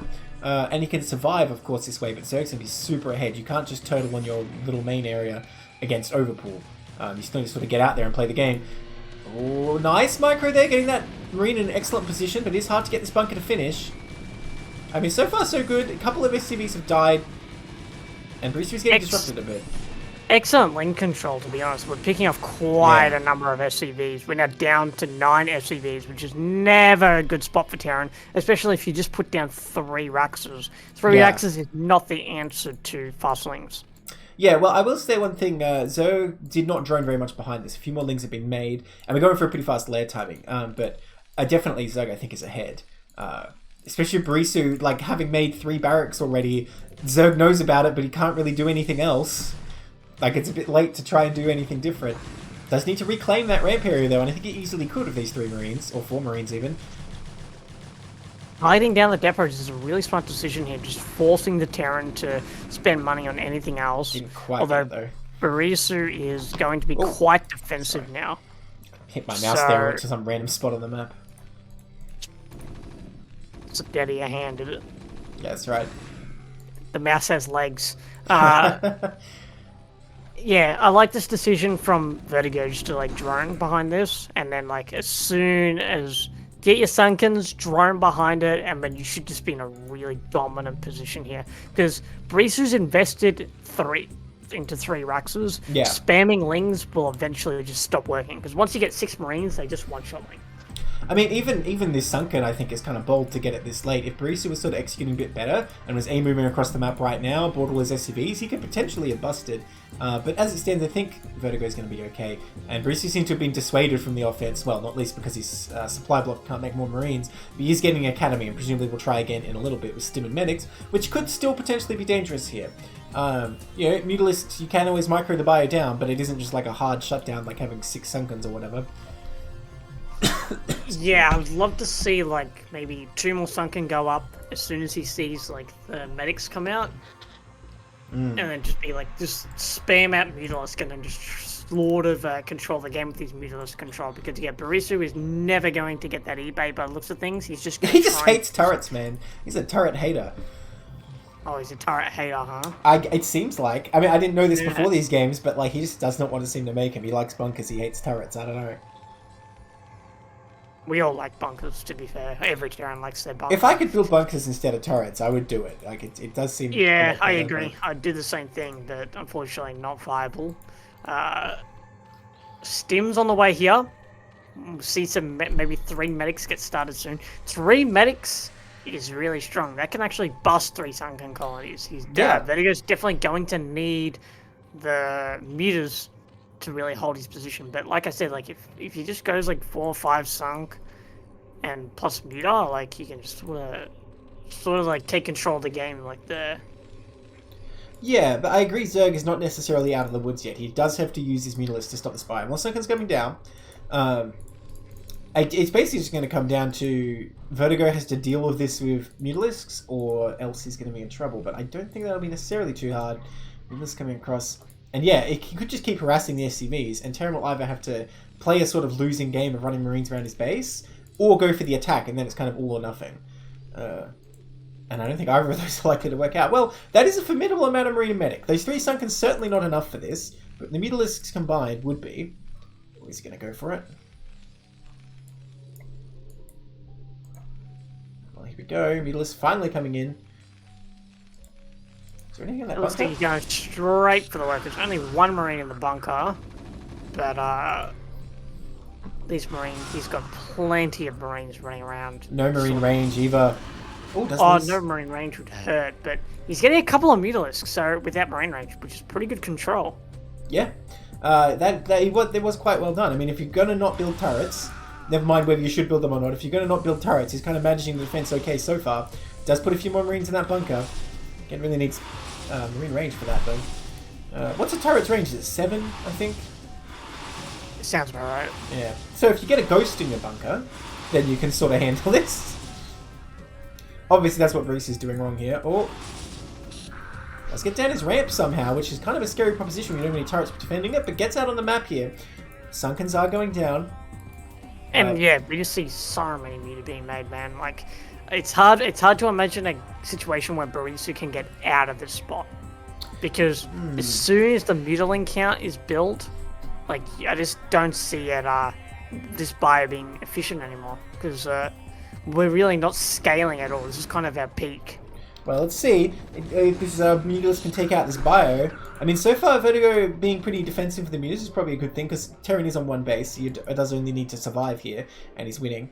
Especially with no like further tech or factory. In fact, Borisu's 1 in gas, which if you are just making like Marine Medic from 3 barracks and that's all you're doing, that makes sense, but I don't think he can win that way. Borisu really wants to get a hidden base. I don't think he's trying to scout. I think he's really just trying to go to another main and build a command center. Meanwhile, 3rd base going down, even Queen's Nest going down. Zerg has a pretty decent drone count now.